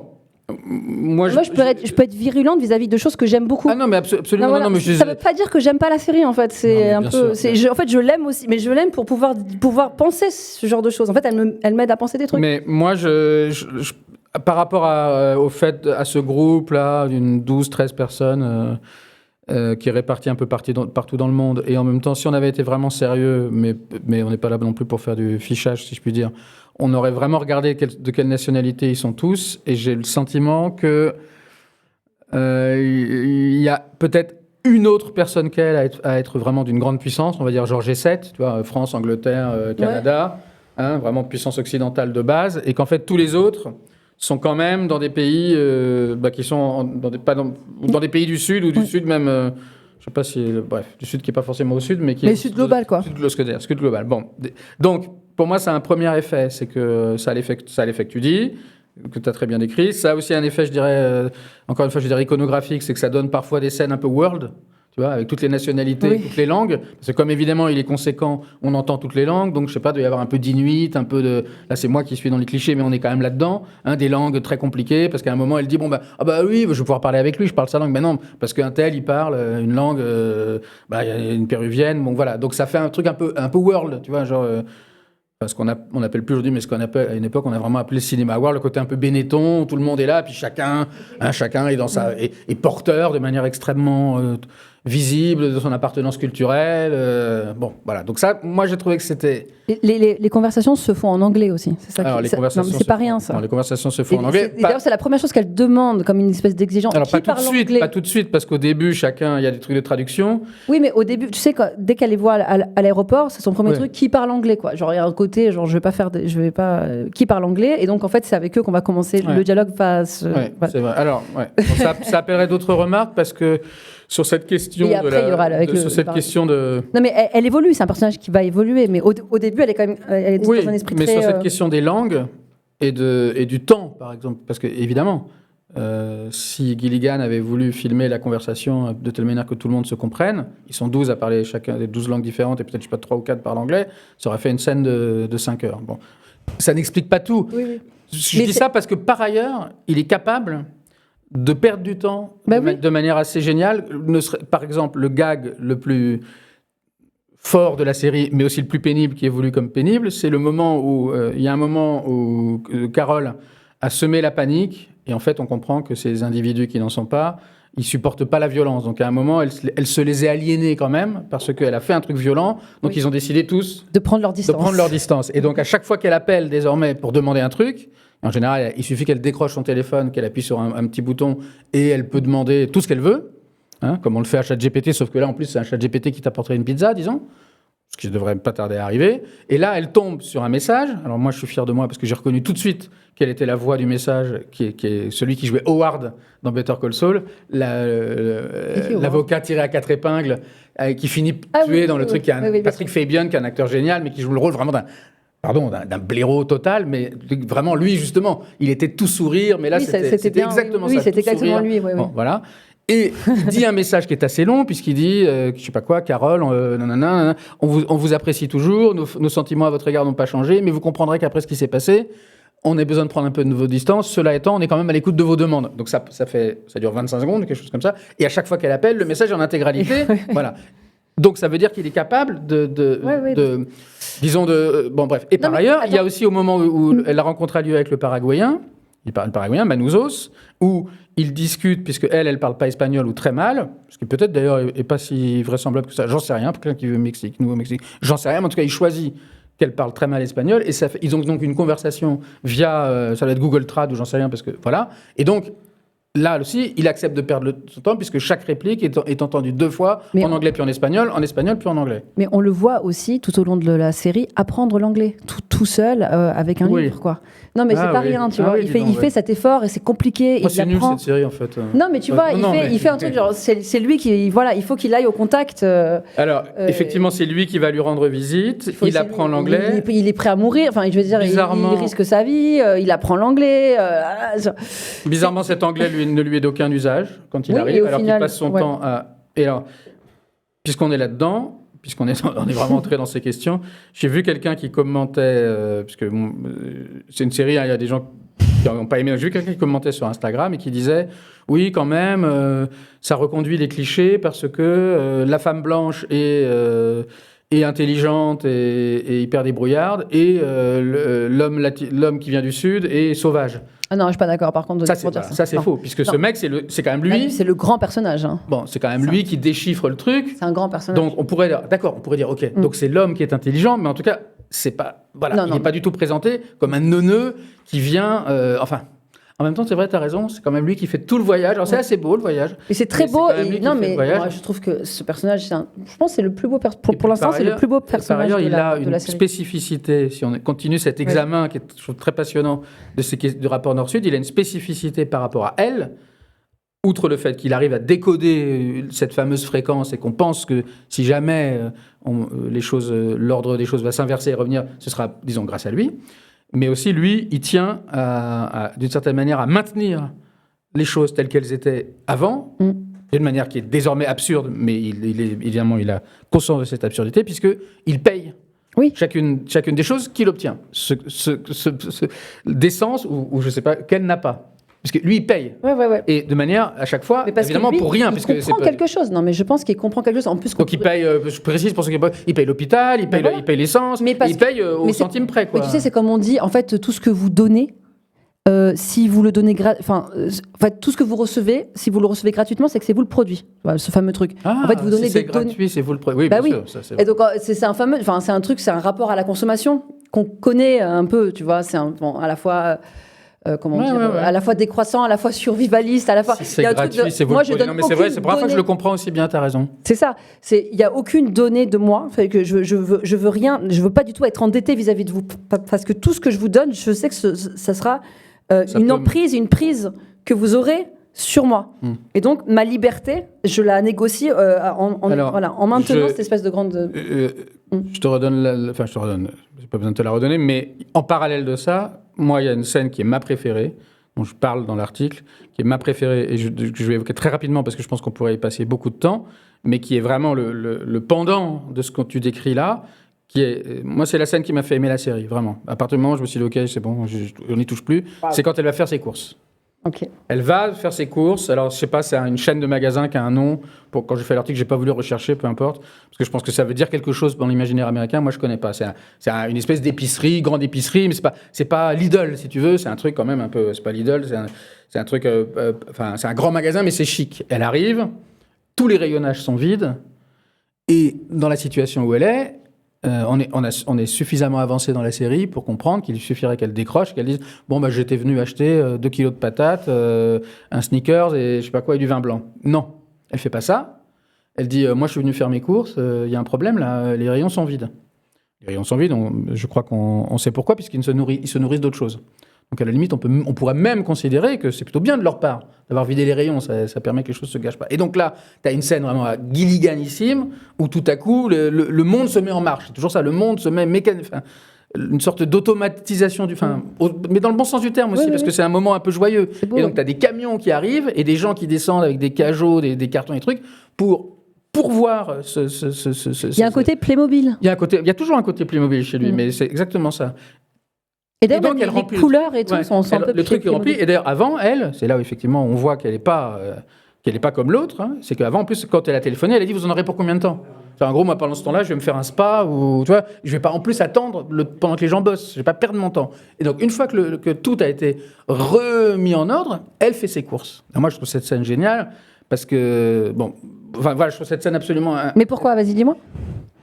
Parce qu'elle montre comment j'ai rarement vu de manière aussi claire ce que j'appellerais, pourtant Dieu sait que c'est pas ma ligne idéologique presque, le mensonge de la consommation. C'est-à-dire que quand tu vas dans un magasin, tu ne décides pas a priori ce qu'il va y avoir. tu acceptes l'illusion que tu vas être surpris. Tiens, j'étais pas venu acheter ça. Il y a plein de choix possibles. Il y a plein de choix possibles. Et elle fabrique elle-même, elle décide de fabriquer elle-même la possibilité du choix. Quoi. Voilà, la possibilité du choix. Donc je trouve ça... La possibilité du possible. Exactement, ça montre quand même ce qu'on pourrait appeler, en l'occurrence le mot me paraît approprié, vraiment ce qu'on appelle l'aliénation. Ouais. Voilà, non seulement elle sait que ce choix, c'est elle qui le fabrique, alors que d'ordinaire, on voudrait quand même croire qu'il est fait... Et en plus... Elle assume la main-d'œuvre que ça suppose. Alors certes, pour eux, d'ailleurs c'est précisé quand même à un moment, c'est toujours des humains, enfin des hommes et des femmes. C'est-à-dire, c'est pas des entités extraterrestres. Donc, et elle le sait, donc elle assume de faire bosser des gens. C'est de l'esclavage. Juste pour pouvoir franchir le portillon et dire qu'est-ce que je vais me prendre ce soir? Et j'avais rarement vu un truc aussi fort de ce point de vue-là. Dieu sait que il y aurait, je suis sûr qu'il existe des livres là-dessus. Ce serait Dieu sait que ça existe, c'est vraiment un trope de la fiction, surtout américaine, les scènes de supermarché, tu sais, les scènes de rayon, qui sont vraiment des images, voilà, de l'aliénation. Mais là, c'est autre chose. Parfois, tu as l'aliénation qui est signifiée par le fait qu'il y a un manque de choix, ou tu vois. Mais là, c'est le contraire. Mais d'ailleurs, c'est tout ce que l'article développe, c'est que je pense que c'est l'idée que justement, là, l'aliénation, elle est pas non plus une idée totalement neuve, elle est liée au fait, à la surabondance. Oui, il y a trop de possibles, quoi. Mais en tout cas, on revient, parce que moi, ça m'éclaire beaucoup à ce qu'on disait effectivement sur ce personnage que toi, tu trouves Manouzos. Oui, du Paraguay. Et lui aussi, d'ailleurs, est un acteur y a une qui scène, sans doute va... à son endroit, il y a une scène qui est extrêmement forte aussi, c'est quand il décide à un moment donné de se mettre en route. Et donc d'y aller par ses propres moyens, vraiment, là où on pourrait affréter un jet c'est que ça. Évidemment, puisque l'idée c'est que tout est possible. Donc allô, je veux un jet et du champagne. Il est sans cesse sollicité pour qu'on lui facilite la tâche. Et lui, il doit en fait renoncer à cette facilitation. Tu vois, il y a un truc, il est dans la rue, enfin voilà, il marche. Il ne peut pas y renoncer totalement d'ailleurs. Pourquoi tu dis ça? Parce qu'à un moment il est blessé.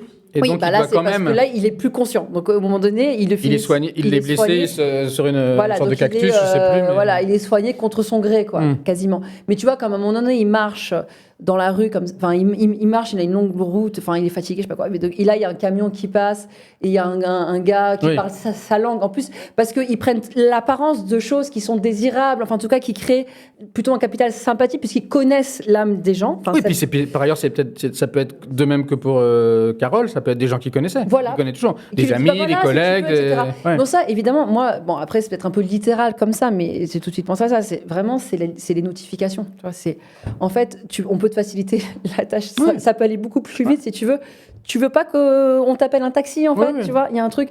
Et puis en plus, c'est fait avec un design que j'aime bien parce qu'ils l'ont adapté précisément à qui je suis. Et donc, il y a une espèce de grande force comme ça, grande éthique morale, de grande discipline intérieure qui consiste à dire je ne parle pas. Je ne collabore pas. Mais je ferai une petite nuance. Enfin, pas une nuance.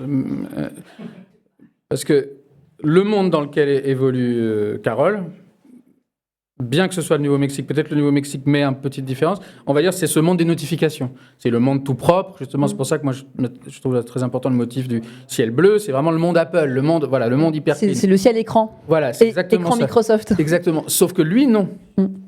Et en même temps, on est quand même là-dedans. Mais voilà, mais en tout cas, il est menacé. Encore une fois, l'imaginaire n'est pas celui-là. Il remonte une espèce de... On est un imaginaire un peu tiers-mondiste, même si c'est un truc qui se dit plus trop aujourd'hui. Mais même à cet endroit-là, il y a des assauts comme ça du monde de Carole qui arrive à son endroit. Enfin, du monde de Carole qui est le monde de tout le monde. Oui, mais du coup, on pourrait croire que, comme tu dis, c'est son monde à lui. Mais même son monde à lui n'appartient... En fait, même le Sud n'appartient pas au Sud. Et ça, c'est extraordinaire. C'est la meilleure scène pour moi. Toi, tu disais que c'est... D'accord. Moi, je suis plutôt supermarché. La scène que j'ai adorée. Je sens que je vais être surclassé. C'est quand il arrive à un point où, en fait, ça va devenir quasiment impossible, tu sais, quasiment impossible, en fait, d'accéder, je sais pas, sans risquer la mort. Oui, parce qu'on lui a fait valoir qu'il ne pourra pas y aller par ses propres moyens. C'est ça. Et t'as une famille d'indigènes, quoi. Vraiment, avec vraiment les tenues traditionnelles, la figure, enfin, vraiment, en plus, un truc emblématique, quoi, qui leur dit, mais nous, on te dit, tu vois, c'est impossible, tu vas mourir, etc. Une famille d'indigènes, mais transformée, si je puis dire. Mais en fait, c'est ça. Hein, et il leur dit, attends, il leur répond, mais ça ne vous appartient pas. Ces terres ne vous appartiennent pas. Alors que c'est des indigènes. Je veux dire, c'est des gens dont on a dépossédé. Donc c'est très étonnant de l'entendre dire à des indigènes qui sont justement des autochtones, quoi. Cette terre ne vous appartient pas. Et alors, qu'est-ce qu'il entend par là, alors ? Mais c'est parce qu'en fait, ce ne sont pas des indigènes. En fait, c'est que lui, il sait que le Sud appartient déjà au Nord, qu'en fait, c'est juste l'apparence que le Nord se donne pour... Comment dire, tu vois. Mais pourquoi est-ce que ce serait le Nord qui aurait introduit le virus Mais c'est parce que c'est la domination. Je veux dire, c'est la domination. Là, il y a un rapport à la colonisation. Je veux dire, c'est quand il dit la terre mais comme il est d'origine extraterrestre, on peut pas le. Oui, je continue dans ma naïveté, mais à l'origine extraterrestre, on peut pas le. Oui, bon, ça. D'ailleurs, j'ai trouvé grotesque ce truc du début de ça vient d'une autre planète. Bon, admettons. Ça vient d'une autre planète. Bon, on sait bien que le rapport de la domination qui s'étend, qui est conquérante, et qui en plus se donne. Et moi, je trouve ça super parce que c'est vraiment comme ça que fonctionne, disons, l'impérialisme nouveau. Enfin, je veux dire, c'est qu'il se donne les habits quand même.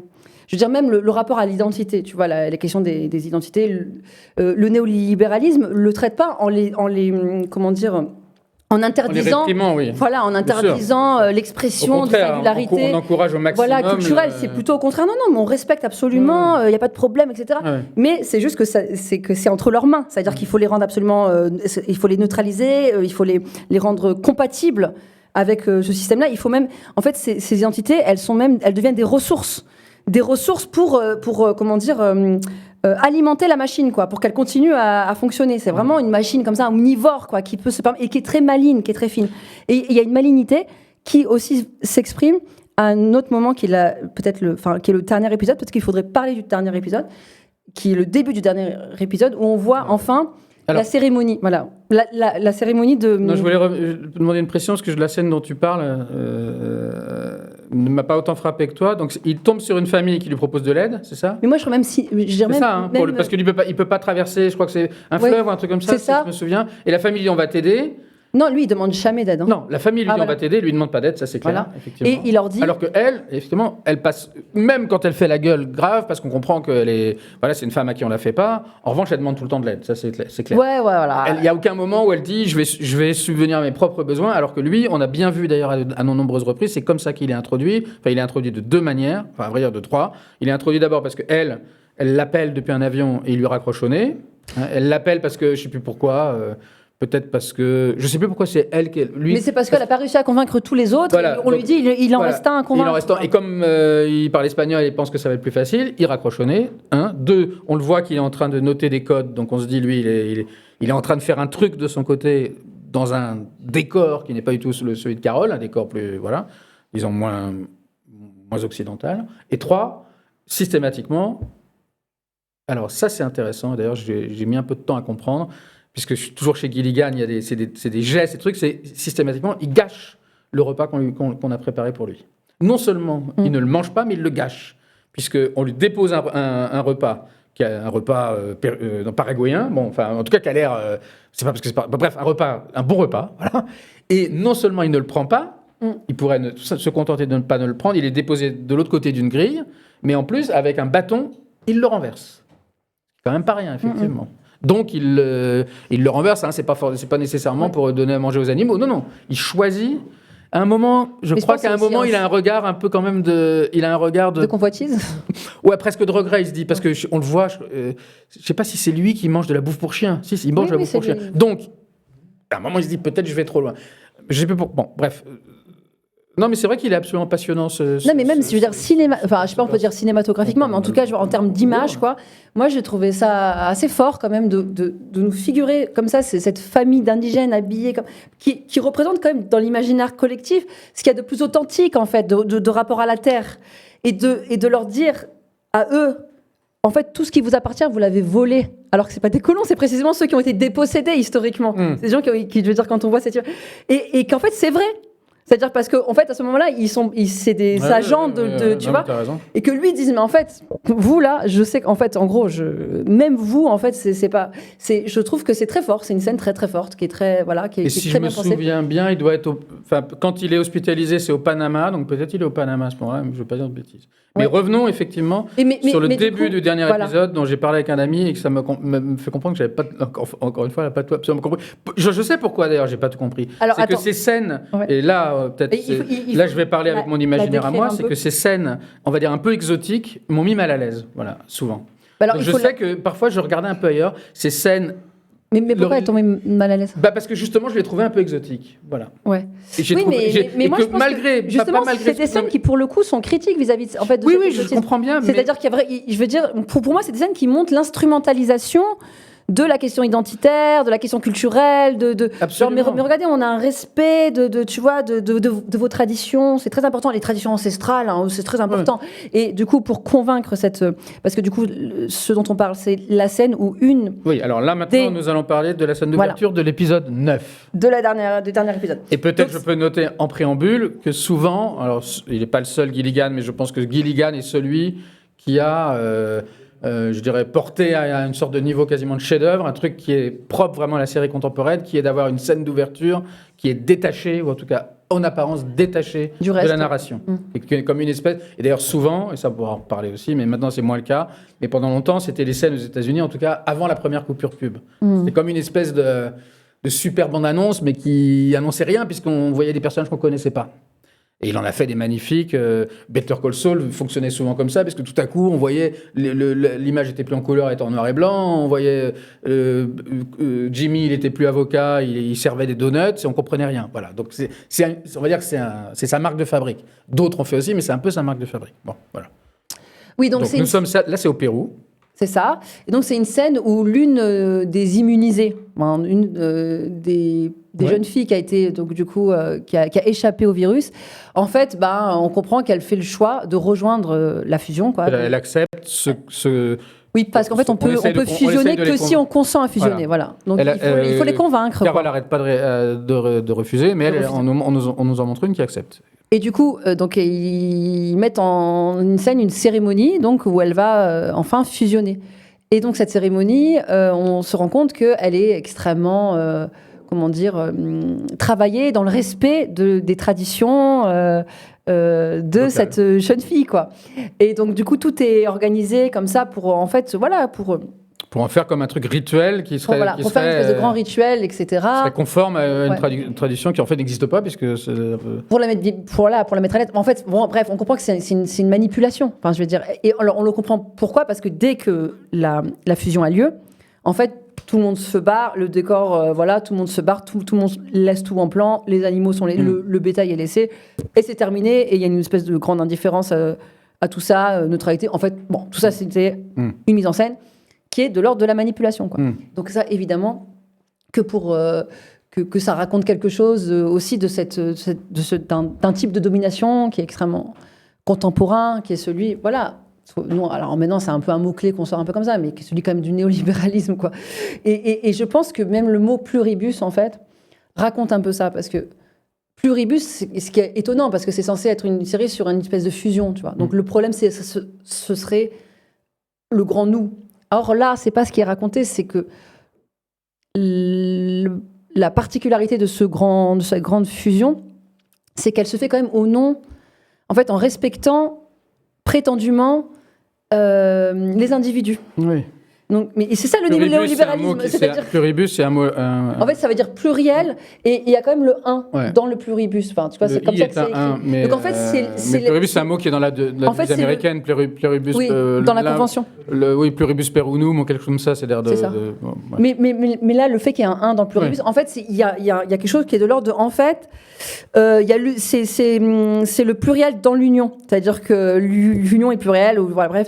Mais du coup, il y a l'union se fait justement au nom d'un hymne quand même du bonheur individuel, enfin pas individuel, mais tu vois, si, oui, quand même. Oui, et ça, c'est quand même, je trouve que c'est bien identifié le règne sous lequel on est. Tu vois, il y a quand même quelque chose de parce cet ordre-là. Parce qu'à la fin, on se retrouve à être tous pareils, mais on est tous, on se sent tous quand même respectés en tant qu'individus, mais on est tous les mêmes, quoi. Enfin, tu vois, on désire les mêmes choses, nos affects sont travaillés dans le même sens, enfin, et de manière, enfin, je veux dire, sans autorité apparente, sans violence, parce que justement, le pouvoir est tel, l'emprise est telle qu'elle n'a pas besoin de s'imposer. Mais puis on pourrait dire aussi, parce que moi, ça m'a frappé dans la série, qu'il y a aussi l'idée que... Alors, puisque ça, c'est aussi l'intelligence artificielle. Moi, j'ai très peu recours à l'intelligence artificielle, mais je me suis amusé un peu avec un ou deux amis là, pendant les vacances. Et je ne sais pas si toi, tu l'utilises. Ce dont tu t'aperçois, c'est que tu poses une question... pardon, j'imagine que tout le monde connaît ça par cœur, mais moi, je suis encore en train de découvrir. Tu poses une question à ChatGPT... Tu lui poses, on va dire, une question factuelle, il te répond de manière factuelle et de manière, disons, assez souvent exacte. Mais non seulement ça, mais il va te répondre en utilisant une rhétorique ou un vocabulaire ou une façon sa réponse va être une sorte d'imitation de ta manière. Ça, c'est très clair. Moi, je l'ai vu avec un ami. Je me suis dit, mais c'est pas possible. Il utilise les mêmes ressources rhétoriques. Bon.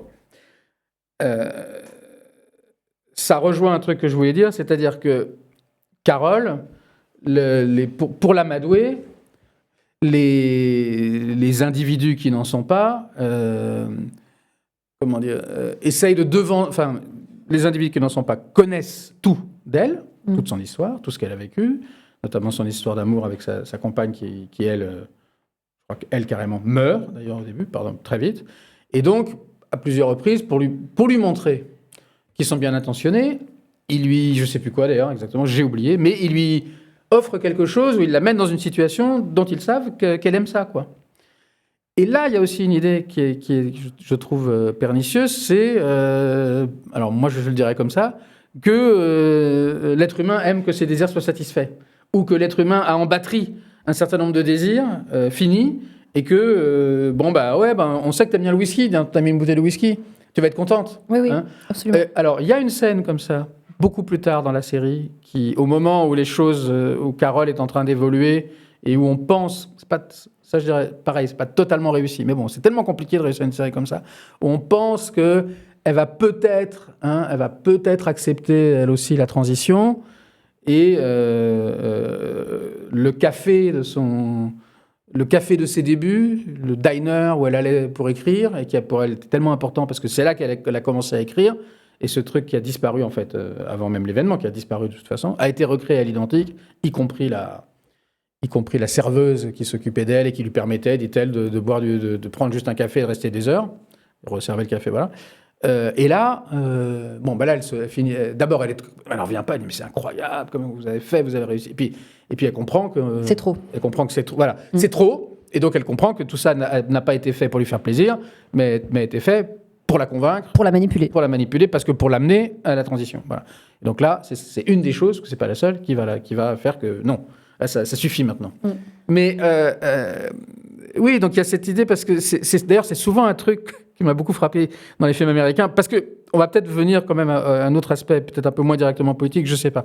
Mais tu vois souvent ça dans les films américains, moi ça m'a toujours épaté. Tu vois souvent, par exemple, dans les films de science-fiction surtout, mais pas simplement. T'imagines, je sais pas quoi, t'as souvent un scientifique qui, même dans plein de films, t'as un scientifique qui est là, qui est un super scientifique, mais il vit dans un coin paumé, et puis le gouvernement américain a besoin de lui, donc l'exfiltre d'une certaine manière pour l'amener au Pentagone, et puis quand il arrive au Pentagone, le mec, on lui a préparé le café comme il aime, pour lui montrer que, voilà, alors c'est un demi-sucre, et puis un petit chocolat, un maltose, j'en sais rien. Et moi, à chaque fois que je vois ce genre de scène, parce que je m'identifie vachement, je me dis, mais en fait, l'être humain fonctionne pas comme ça. Moi, j'ai des habitudes, mais j'ai pas des habitudes aussi identifiées que si on voulait m'obtenir, il suffirait tu vois. Et je pense que la série, elle parle aussi de ça, c'est-à-dire de cette idée qu'en fait, il y aurait des désirs à la fois finis, mais en même temps extrêmement précis, qui fait que si tu veux... Qui font aussi le personnage, quoi, ce qu'on appelle un personnage. Oui, alors, effectivement. Un personnage avec des attributs, le personnage fait ça. Effectivement. Lui, c'est ça son truc, il aime ça, elle boit ça, elle se lève à telle heure. Exactement. Il y a un côté personnage de BD, quoi. Tu as complètement raison, parce qu'effectivement, pourquoi ce genre de scène fonctionne, c'est qu'elle fonctionne parce que c'est un personnage. Donc nous, ça nous permet de nous dire, ah ouais, donc ce mec ou cette nana, elle est vraiment comme ça. C'est vraiment quelqu'un qui aime ce Nutella particulier, ou même c'est pour les besoins de la narration. Voilà, ou même des désirs un peu spéciaux, je sais pas, un truc qui soit un peu périmé, tu vois, des trucs. Pour que ce soit intéressant, il faut que ce soit un tout petit peu déviant, il faut que ce soit pas stéréotypé. Oui. Mais en même temps, t'auras beau ça rejoint un peu la question du supermarché, t'auras beau le préciser, le customiser au maximum, ça restera un truc manufacturé, quoi. Bon, et ça permet peut-être, si je fais, parce que je sais qu'on est un peu long. Mais comme tu dis, mais c'est vrai que c'est une question, je pense, dans cette série, parce que aussi, il y a des moments, alors peut-être une seule fois, peut-être deux, où il y a une ligne de fuite qui se dessine, mais vraiment en creux, c'est extrêmement subtil. Mais je ne sais pas si tu te souviens de la scène où elles sont dans une espèce de falaise comme ça, puis il y a un train qui passe. Oui. Et elle dit « Ah, j'adore le son du train. » Et là, tu as l'intelligence artificielle, quoi, entre guillemets, enfin son personnage. Qui donc obtient Hop. Non, mais qui est surtout très étonnée et qui dit « Mais je ne le savais pas, ça. Ouais. » Et elle dit « Bah bon, parce que je ne l'ai jamais. » Et il y a un truc de « Ah, bah tiens, ça c'est une donnée qu'on n'avait pas. » Mais c'est la première fois qu'on prend en échec ce système qui est censé quand même, qui est censé être omniscient, quoi. Et du coup, qui raconte il y a quand même la possibilité d'avoir des zones encore inaccessibles, qui n'a pas encore été complètement dédonnées, je sais pas. Donc il y a une ligne de fuite qui s'est dessinée. et qui peut se dessiner en creux, mais qui quand même raconte aussi quelque chose en creux de ce que pourrait ressembler une résistance vis-à-vis de ça, et que le Paraguayen, incarne de manière extrêmement extrême, tu vois, mais qui est de l'ordre un peu de, à la fois, l'opacité, ça c'est clair. C'est le mot que j'allais employer. Voilà, l'opacité. Il faut éviter ce truc de la transparence, quand on est dans le règne de la transparence. Et là, il y a un retour à la... Enfin, on sent qu'en creux, c'est ça que ça... Il faut retourner une espèce d'opacité. Un truc aussi qui est lié à, à l'incohérence, quoi. Pas l'incohérence, mais le refus de l'optimisation. Ça veut dire, oui, de l'optimisation même du sens. C'est-à-dire que faire des choses inutiles, tenir à des choses inutiles, c'est aussi... c'est là que va se jouer potentiellement une résistance à ça. Oui, sauf que... Alors, pardon, mais moi, ça me fait penser à beaucoup de choses parce que je pense que l'opacité, c'est là peut-être moi aussi pourquoi j'étais parfois embarrassé avec le personnage de Manu Sauce, parce que justement, il fait revenir de l'opacité dans son attitude physique et tout, ça c'est sûr. Mais que je crois que l'opacité, c'est vraiment pas la matière que travaille Gilligan. Au contraire, lui, il travaille la transparence, il travaille la clarté. Ben oui. Il la travaille. C'est pas simplement que c'est ce dont il parle, mais c'est pour ça que la série, comme il faut dire. Mais c'est pour ça que c'est une série superbe, parce que c'est une série où il se bat. Mais oui, en fait, il met en crise son propre dispositif. Mais c'est pour ça que moi, il met en crise son propre art, quoi. Mais et on sent qu'il se bat. Absolument. Et peut-être justement, on va parler un peu de ce qui chez lui est de l'ordre de la manufacture, parce que pour moi, c'est vraiment un manufacturier de récits. Tu lui dis qu'il fait un programme, c'est une série comme programme. Mais par rapport à ce qu'on disait sur les désirs et tout, il y a ce personnage qu'on a évoqué tout à l'heure, qui parle français, d'ailleurs, c'est le seul. Tu parles de qui ? Le type qui vit sa vie de James Bond, là. Oui. Et ce qui est vachement intéressant, je trouve, c'est qu'il y a une scène comme ça, c'est d'ailleurs, si mes souvenirs sont bons, encore une fois, une ouverture d'épisode, où on voit une scène de casino de type James Bond, c'est-à-dire smoking, robe de soirée, whisky, et le mec qui est sur le point de faire péter la banque, d'accord ? Assez vite, on comprend que ce type, lui, on le savait déjà, mais que c'est sa manière à lui, c'est une des expressions du fait, maintenant je peux tout faire péter, je fais tout péter. Et puis ça c'est assez beau le détail, parce qu'il y a, il y a un moment, il jette un verre, et puis quand il se retire, tout le monde sort de son rôle, ramasse les débris tranquillement. Mais là aussi, ça amène quand même et c'est là, par rapport effectivement où il affronte les limites, c'est là aussi, ça amène chez moi cette remarque, c'est que je crois que c'est pas si simple. C'est-à-dire que... De quoi ?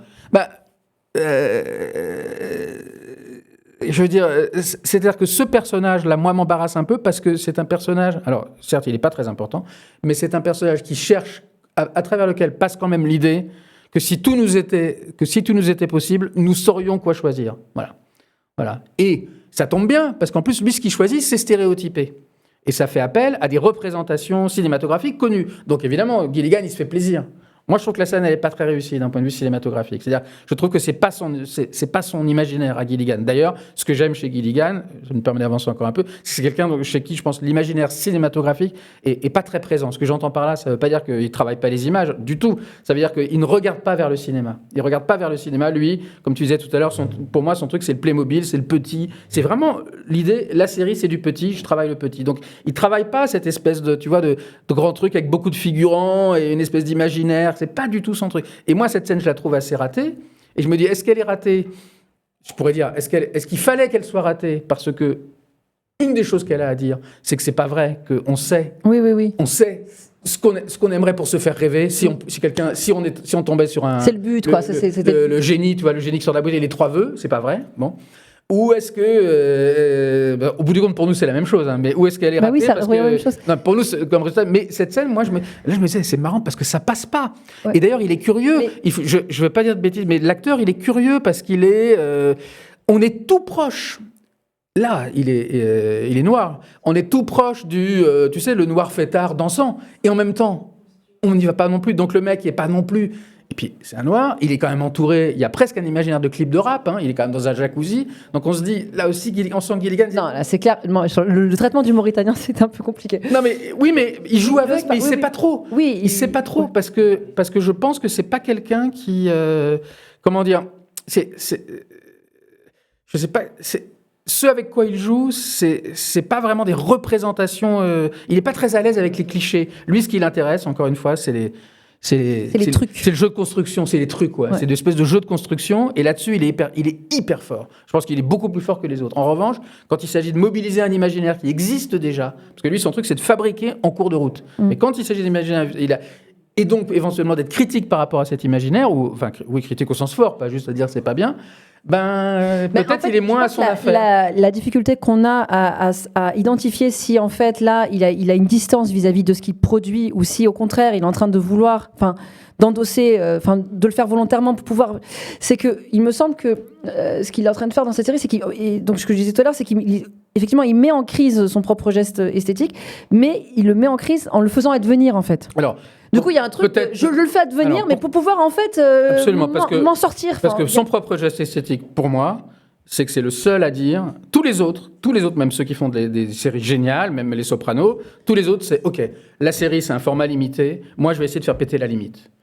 La série, c'est un format limité. Oui, donc lui, il fait pas ça. Moi, je vais faire les Sopranos, je vais vous mettre Tony Soprano. Je vais faire du cinéma. Tony Soprano, il va tout faire exploser. Ouais. Il va vous apporter une profondeur. Ouais. J'adore les Sopranos. Pas faire de la télé, tout ça. Il va vous apporter une profondeur humaine, une profondeur métaphysique. Et c'est extraordinaire. À quoi la télé, pour laquelle la télé n'est pas faite. Donc, moi, je ne veux pas vous faire de la télé. D'ailleurs, par exemple, HBO, c'était le slogan d'HBO, c'est It's not TV, it's HBO. Gilligan, pour moi, c'est le seul à dire non, moi, je ne suis pas là, je vous apporte pas un supplément d'âme. Donc c'est un mec, en fait, il a fait de l'intelligence artificielle tout le temps.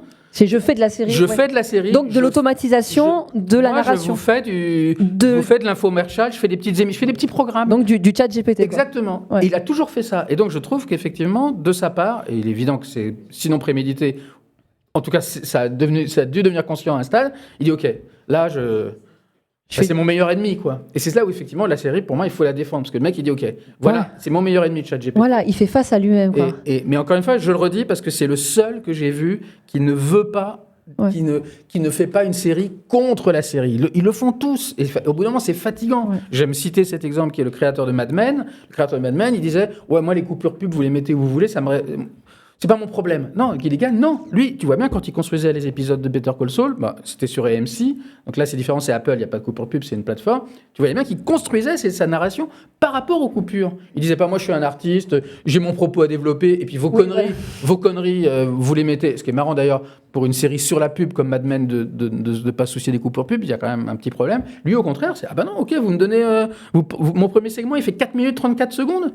Bon, alors je vais travailler une action qui sera un compte à rebours de 4, tu vois. Et ça, j'aime énormément ce truc, parce qu'il travaille à l'intérieur de sa contrainte. C'est stressant. Et là, effectivement, sa contrainte, elle est devenue ce truc. C'est marrant parce que au générique de la série, il y a écrit cette série a été faite sans recours à l'intelligence artificielle. Donc évidemment, il proteste contre. Oui. Il est en guerre contre lui-même. Tu l'avais écrit dans ton article, parce que tu as écrit un article, je l'ai pas dit tout à l'heure, mais tu as écrit un article sur la série, sur ton Substack, où effectivement tu dis que c'est le programme du programme, enfin le programme avec un P, quoi, avec un grand P. Oui. C'est vraiment, il y a une espèce de mise en abîme, un peu méta, quoi, de son propre art aussi. Mais non, mais c'est vachement intéressant. Le prémisse de toute série, c'est on est dans un monde non humain. Ouais. Et tout le monde essaie de dire, OK, moi je vais vous dire, il y a de l'humanité quand même. Et lui, il dit, on est dans un monde non humain. Ah ouais. Peut-être c'est intéressant. C'est très intéressant. Et alors, là, on arrive vers la fin. Et justement, comme on arrive vers la fin, je me dis que c'est bien de parler de la fin.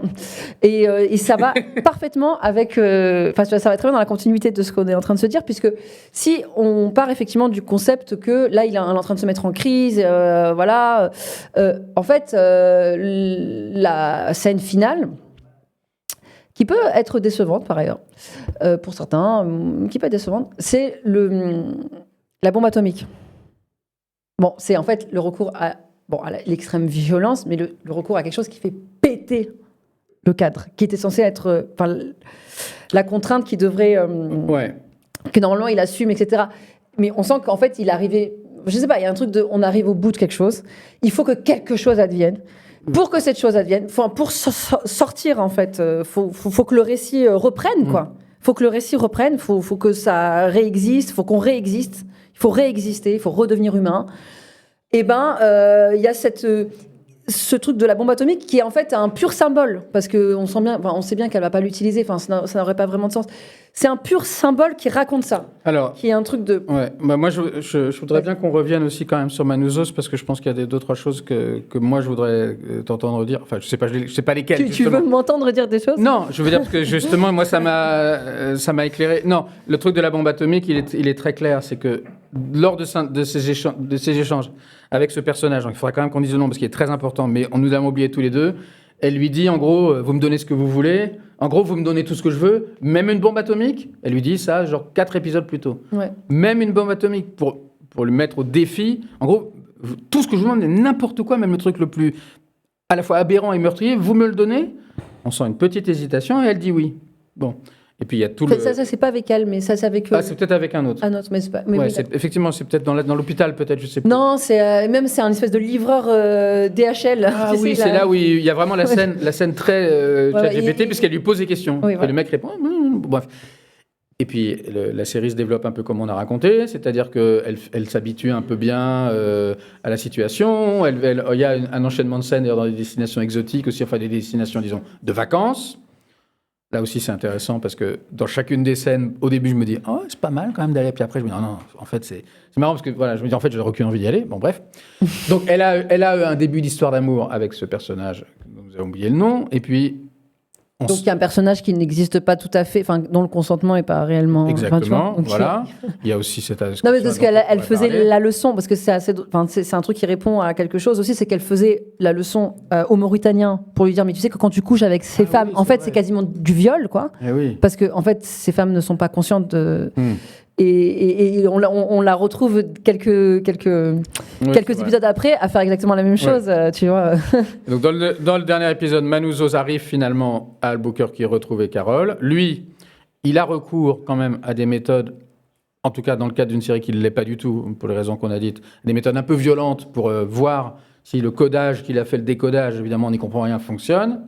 Et elle, Carole, qui peu de temps avant était sur le point, en tout cas, elle commençait à s'y faire, donc peut-être elle allait accepter la fusion. Ce qu'on comprend, c'est que, bon, évidemment, il y a toujours le suspense matériel comme il adore. On voit un drone ou un gros drone qui charrie un truc et puis qui dépose devant chez elle. Manouzos dit c'est quoi ?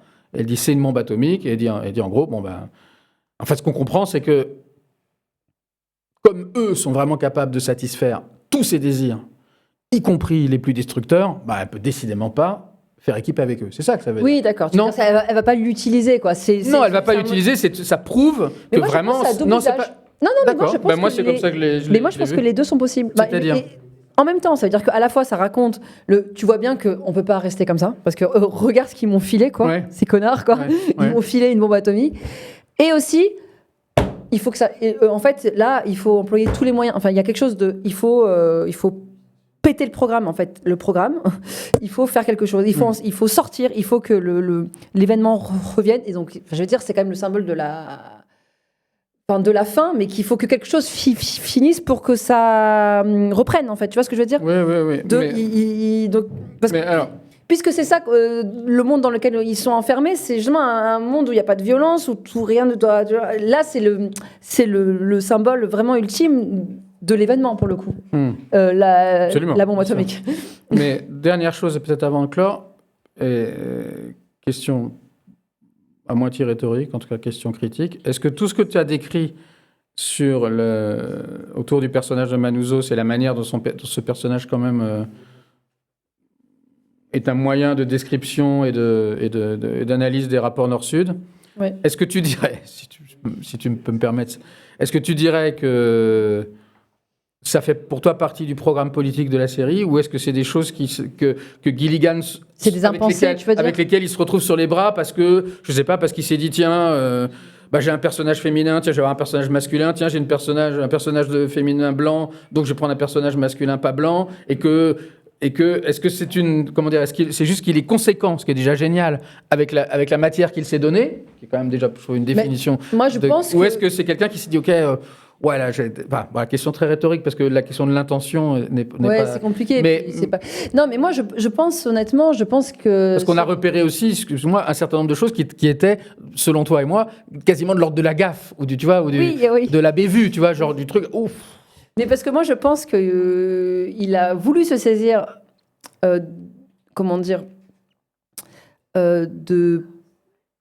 d'axes, de problèmes. Je veux dire, il a voulu. Enfin, je pense qu'il est conscient de ce qu'il manipule comme matériau. Il sait que la sensibilité de ce matériau, tu vois. Je pense qu'il n'a pas fait ça en toute naïveté. Genre, il n'est pas conscient que là, il y a une américaine blanche. Et puis, par ailleurs, je veux dire, il le traite aussi, ça. Tu sais, quand je te dis quand le noir, il lui répond, mais attends, moi, il n'y a pas de racisme, en fait. Tu sais ce que c'était que ma vie avant, tu vois. Bon, bah ça raconte quand même, il a une conscience de tout ça. Ou alors, le truc de l'indigène à qui on dit, mais ça vous appartient même pas. Bon. Mais que quand même, sur le chemin de tout ça, il y a des choses quand même qui lui a un peu encore échappé, qu'il maîtrise pas complètement, quoi, tu vois. Qu'il n'est pas encore tout à fait, pas encore, c'est pas comme si c'était un chemin en fait, par ailleurs. Oui, non, mais c'est pas linéaire, évidemment. Voilà, mais c'est juste que il y a encore quelques petits impensés, mais qui sont liés à, je pense, à sa personne, à ce qu'il est. Je veux dire, et c'est pas, pour moi, c'est pas du tout, je suis pas en train de, c'est pas du tout pour condamner la série, c'est pas du tout rédhibitoire. Je trouve ça intéressant en fait, je veux dire même d'avoir à l'analyser, quoi, d'avoir à le voir comme mais ce que j'entends dans ce que tu dis, c'est que au fond, la série aurait peut-être été beaucoup plus forte si ça avait été l'histoire, disons, genre du Mauritanien, mais d'un Mauritanien qui dit pas ok, moi c'est parti, je fais tout péter, mais qui dit ah bah non, c'est pas comme ça que ça fonctionne. C'est-à-dire quelqu'un qui résiste, quelqu'un qui a beaucoup plus besoin que Carole, a priori étant donné sa position disons d'un accès à tout. Et qui résiste, alors qu'elle, comme tu l'as très bien dit, on comprend qu'elle résiste, puisque de toute façon, elle avait une vie super sympa avant, donc, et que ça augmente pas son niveau de vie forcément, qu'elle allait déjà, d'ailleurs, on voit qu'elles sont allées s'offrir un séjour dans une espèce d'hôtel igloo, tu vois, enfin, voilà. Non, mais moi, je dirais ce qui fait que Carole est un personnage plus mis en valeur. Ça veut pas dire que l'auteur, que Vince, parce que là, je l'ai vu, je dis pas que Vince Gilligan, il fait corps avec ce personnage. Je sais bien qu'il a un rapport critique à ce personnage. Je pense même que c'est un double qui maltraite, parce que elle est écrivaine. À mon avis, c'est pas pour rien qu'elle est écrivaine. C'est parce que c'est un rapport à la création. C'est ça qui l'immunise aussi. Enfin, c'est parce que c'est quand même il y a un rapport. Je pense qu'il se raconte aussi que ce qu'il a immunisé aussi, enfin, qui fait qu'elle est comme ça, c'est parce qu'elle écrit. Enfin, il y a un rôle. D'ailleurs, à un moment, il y a un rôle de la littérature. D'ailleurs, il y a une superposition à un moment entre, d'une part, elle utilise un tableau blanc chez elle, sur lequel je crois, elle fait croire qu'elle est en train d'écrire un nouveau roman, alors qu'en fait, elle est en train d'analyser sa situation pour savoir comment craquer le code. Quoi. Pour moi, c'est un alter ego. C'est son alter ego. Mais en même temps, comme on l'a vu, c'est quelqu'un qui est capable d'un très grand esprit critique. Enfin, il arrive à, même c'est ça qui semble, là, en l'occurrence, dans cette série, c'est ça qui semble l'animer, c'est de se mettre en crise, quoi, je sais pas, pour essayer de se réveiller, j'en sais rien, mais voilà. Donc, je dis pas qu'il fait corps avec ce personnage, mais en tout cas, ce qui fait que ce personnage est plus intéressant, enfin, en tout cas, on sent qu'il est plus avec lui qu'avec les autres, c'est pas au niveau des choix qu'ils ont fait par rapport à cette intelligence qui les a pris, c'est par rapport au fait que elle, on la voit, même si c'est que des oscillations, on la voit quand même évoluer. On sent qu'elle est quand même, il y a des contradictions en elle, elle est pétrie de contradictions, il y a des choses qui sont, c'est compliqué, on peut pas, c'est pas résolu. Elle est cynique, mais à la fois elle est attendrissante, elle a aimé quelqu'un qui est mort. Enfin, elle a de la vulnérabilité, elle se sent seule. Au bout d'un moment, on la voit, se résigner, enfin, perdre, pleurer, enfin. Bref, on la voit un petit évoluer, quoi. Et on est un peu avec elle. Tandis que les autres, quand même, c'est des personnages, pour le coup. Oui. Des vrais personnages. Alors moi, je suis celui qui a dit oui au système. Je suis celui qui a dit non au système. Je suis celui qui a fait ça. Voilà. Elle, tu vois, on ne saurait pas dire si elle a dit oui ou non. Il y a un truc un peu... C'est plus complexe. Mais du coup, ça lui donne... Je veux dire, c'est pour ça que c'est le personnage le plus intéressant. Enfin, tu vois, c'est ça qui fait qu'on est avec elle. C'est avec elle que notre empathie... Enfin, je veux dire, c'est le personnage qui est le plus travaillé, quoi. Oui, mais je retiens, pardon, ce que tu dis, que c'est plus fort quelqu'un qui dit non à une proposition. Elle a pas. Elle a pas beaucoup de mérite à dire non. Les autres personnages de la même manière, c'est-à-dire donne-leur cette complexité que tu lui as accordée à elle, parce que sinon ça fait. Enfin, il y a Manouzos de ce point de vue-là, effectivement. Voilà. Celui qui lui est. Mais même lui, c'est un peu trop. Non. Tu vois, même si je l'adore dans son nom, et parce qu'en fait, ça correspond aussi à un fantasme de militant, je pense. Ça pourrait correspondre aux militants, ça. Vrai. Tu vois, c'est le militant conscient, qui collabore pas, enfin qui sait ce que c'est que la colonisation de conscient l'intérieur. qu'à chaque étape, on essaie de le récupérer, parce que c'est ça, en fait. Oh, dis donc. C'est ça. Et donc, c'est le militant, tu sais, qui a pas de smartphone, qui a pas de smartphone, qui se fait pas avoir, et qui peut tomber aussi dans un espèce de... Enfin, d'excès aussi, tu vois. Mais voilà, moi, du coup, j'ai un attachement à cette figure, pour des raisons évidentes, mais ça reste une figure, tu vois. Et, bon, on va finir, mais d'ailleurs, on sait quel métier il fait, j'ai pas noté. Manouzos. Non, c'est pas. Non, c'est pas. Justement, c'est pas grand-chose. Mais on sait pas non plus ce que fait que le Mauritanien. On sait pas ce que font ces autres personnages. Il y a qu'elle dont on sait qu'elle est écrivaine, etc. Et la série, d'ailleurs, avant le pré-générique sur le côté un peu science-fiction, la série commence comme ça. Oui. De lecture, dédicace. Ouais. Voilà. Okay. Voilà. On a fait le tour, non ? Ah bah, moi, je suis content. Bon, enfin bon, ouais. C'était animé. Voilà, c'était animé. Non, mais oui, c'était animé. Mais on parle souvent comme ça. Ah, tu trouves qu'on est trop animé ? Non, parce que alors parfois je lis. Non, mais pas là. Mais parfois je lis après des trucs qui disent ouais, vous faites des trucs alors soit vous parlez trop longtemps ou c'est des trucs à tiroir ou en fait il faudrait être plus comme ça, pas plus automatisé. Genre en fait, on n'est pas ChatGPT les gens, en fait, on est des êtres humains. Et du coup, même je pense que moi ce qui m'intéresse dans ce type d'exercice, c'est précisément de parler en pensant, ça veut dire de penser en temps réel, quoi. Sinon, ça m'intéresse pas. Moi, je suis pas là pour réciter des choses que j'ai déjà pensées en amont, quoi. Donc, j'essaie de. Absolument. Non, moi, voilà. Et donc, voilà, ça crée des hésitations, ça crée des c'est pas grave de faire des Calmez-vous. J'ai connu plus de dans ma vie. Non, mais les gens, ils sont là, ils veulent qu'on soit de Léa Salamé, quoi. Genre, pourquoi elle fait des Ce type qui s'appelle VNNT, ou pas type, c'est Gilligan. Il a trouvé ça super. Merci beaucoup, cette émission. Donc, Vince a aimé. Non, mais je dis ça parce que c'est ma manière aussi de rendre des coups là. Non, c'est pas Léo Salamé, mais je pense que personne... J'ai l'impression que parfois il y a des gens qui veulent un format ultra carré, genre mais pourquoi elle fait c'est compliqué, ça part dans des directions. Bah oui, mais on n'est pas sur TF1 quoi. Et puis c'est ça qui est intéressant, je veux dire. C'est ça qui est intéressant à voir, mais en tout cas c'est comme ça que j'ai envie de en tout cas, moi, faire des qui est écrit sur cette série et je m'intéresse beaucoup à Gilligan, franchement, j'ai appris beaucoup de choses ce soir. Voilà. Donc moi je suis content et dommage que j'ai pas été en même temps sur le chat parce que j'aurais dit plein de choses bien sur l'émission. Par contre je suis désolée, moi le chat j'aimerais beaucoup en fait interagir. C'est juste, alors d'abord encore une fois je suis myope, même si on a des écrans ultra grands, mais il faut que je plisse les yeux. Elle est top votre émission, on dirait les midis de culture. Ça c'est quelqu'un qui est ironique, ça j'espère. Et aussi parce que en fait ça fait réfléchir. Non mais c'est juste que non mais ok, en fait ils se foutent de ma gueule parce qu'ils sont en train de le mettre en immense tous les commentaires. Non, il n'y a pas que ça. C'est que moi en fait du coup comme je suis dans la passion du moment quoi, dans la conversation, j'arrive pas. J'ai du mal à sortir de la conversation et de regarder quoi. Quelqu'un dit manquerait le développement sur le message qui vient du fond de l'humanité, la raison de la connexion de l'humanité. Oui ça on sait pas.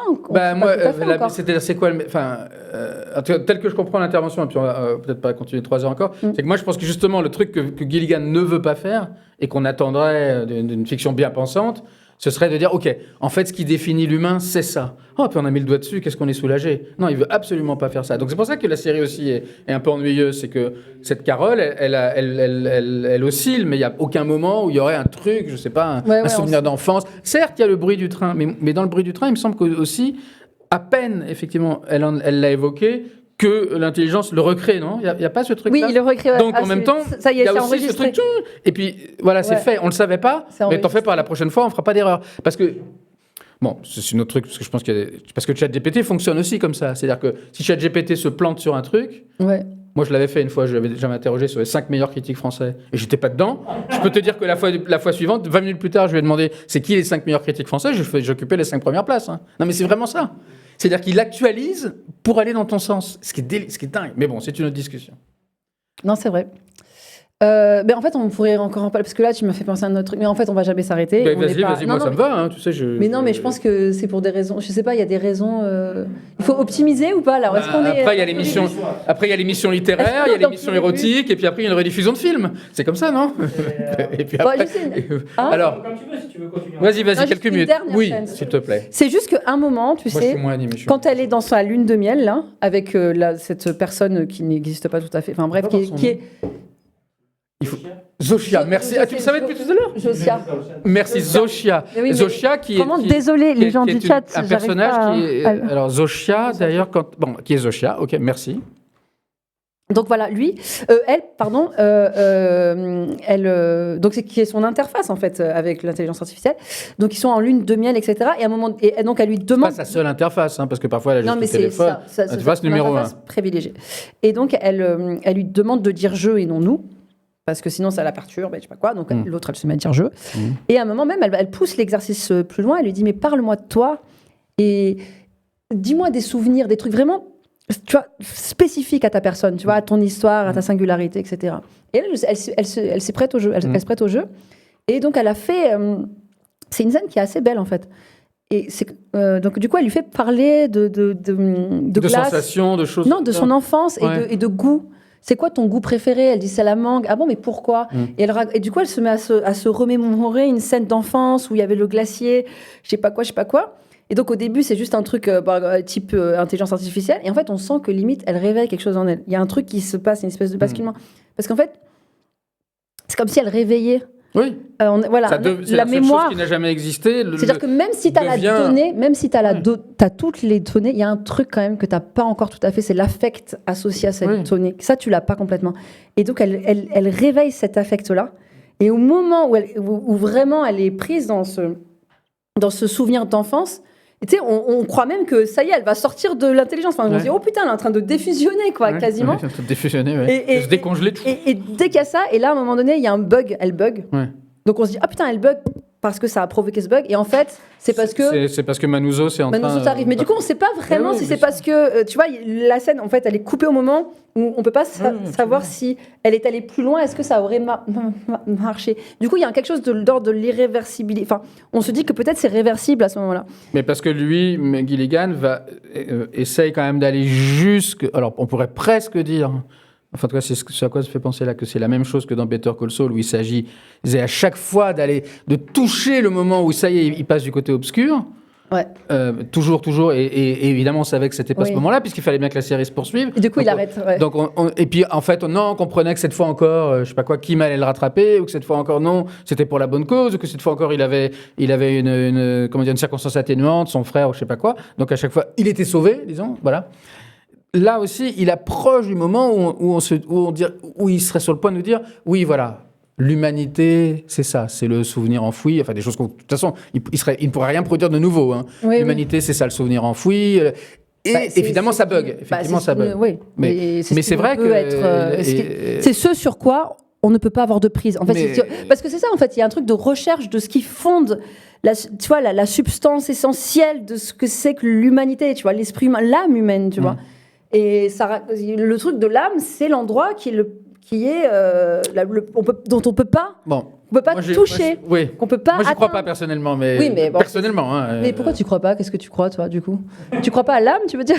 Je pense pas je pense pas. Tu crois à la machine? Non, mais je pense pas qu'il y ait un propre de l'humain, non. Ou en tout cas, ou plutôt j'ajouterais, parce que c'est une nuance que j'aime bien faire, ça n'est pas une idée dont j'ai besoin pour vivre. Voilà. Je ne dis pas que je ne le pense pas, mais ça n'est pas une idée que j'ai besoin de me répéter pour ne pas sombrer. Disons, j'en ai d'autres peut-être dont j'ai besoin, elles ne me viennent pas à l'esprit. Mais justement, je trouve que la série, au contraire, mais je l'ai déjà dit à plusieurs reprises, je ne voudrais pas trop me répéter, mais que ce qui rend très difficile le personnage de Carol, c'est qu'il ne veut pas, il ne veut jamais mettre le doigt sur quelque chose la seule chose...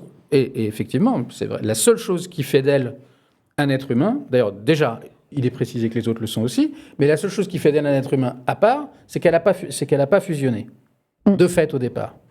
Mais la série ne cherche pas du tout, ça aurait pu, peut-être ce sera dans une prochaine saison, mais jusqu'à présent, la série ne va pas du tout chercher dans son passé ou dans quelque chose la justification de ça, tu vois. Elle pourrait.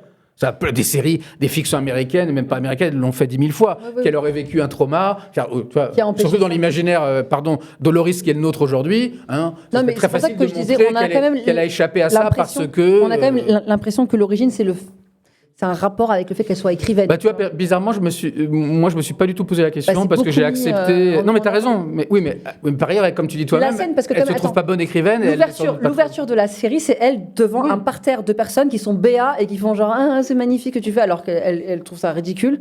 Et du coup, elle va avoir exactement cette même attitude à l'endroit de l'intelligence artificielle. Donc elle est toute seule face à des gens qui sont béats et qui trouvent que tout est formidable. Absolument raison. Non seulement ils sont béats, mais en plus leur béatitude est déjà un peu automatisée, parce que je crois qu'il y en a certains qui sont déguisés, donc ils sont déjà eux-mêmes des automates. Quoi. C'est vrai. Et elle écrit des livres qui sont des livres qui servent, qui leur donnent la soupe, qui leur servent une soupe, quoi. Oui. Et elle sait qu'elle le fait, donc je veux dire, c'est clair que s'il y a un lien, mais j'hésite à dire, t'es peut-être plus humaniste que je croyais. Tu me pensais comment moins humaniste. Non, moi je suis une métaphysicienne, tu sais. Ah mais moi pas du tout. Ah, absolument. Moi pas du tout. Ah non. Mais attends, bon, bref. On en reparlera. Non mais voilà. Mais ça m'étonne que tu sois passé à côté de cet aspect. À la fois de ma personne, mais de tout ce qu'on produit quand même, parce que c'est assez clair. Non, en fait, non, c'est vrai. Maintenant, tu as vu d'ailleurs. Non, effectivement, maintenant, ouais, je comprends. Ouais. Bon, bah peut-être. Non, bah là, j'ai appris un truc. Non, mais j'ai appris ou j'ai fait comme Gilligan, c'est advenu. Non, bien sûr, c'est vrai. Il y a quelque chose de. Moi, je suis pas métaphysicien du tout. Voilà. Ouais. Bon. Je pense comme Thomas Mann, la métaphysique, c'est le mal. C'est toujours ce que je ressors quand il y a question de métaphysique, c'est dans la montagne magique. Je ne comprends pas ce que ça veut dire. Je comprends pas ce que ça veut dire. Mais c'est utile parfois. Voilà. Bon, ça serait ouvrir un trop long tiroir, un trop long couloir. Si on va discuter métaphysique. Ouais.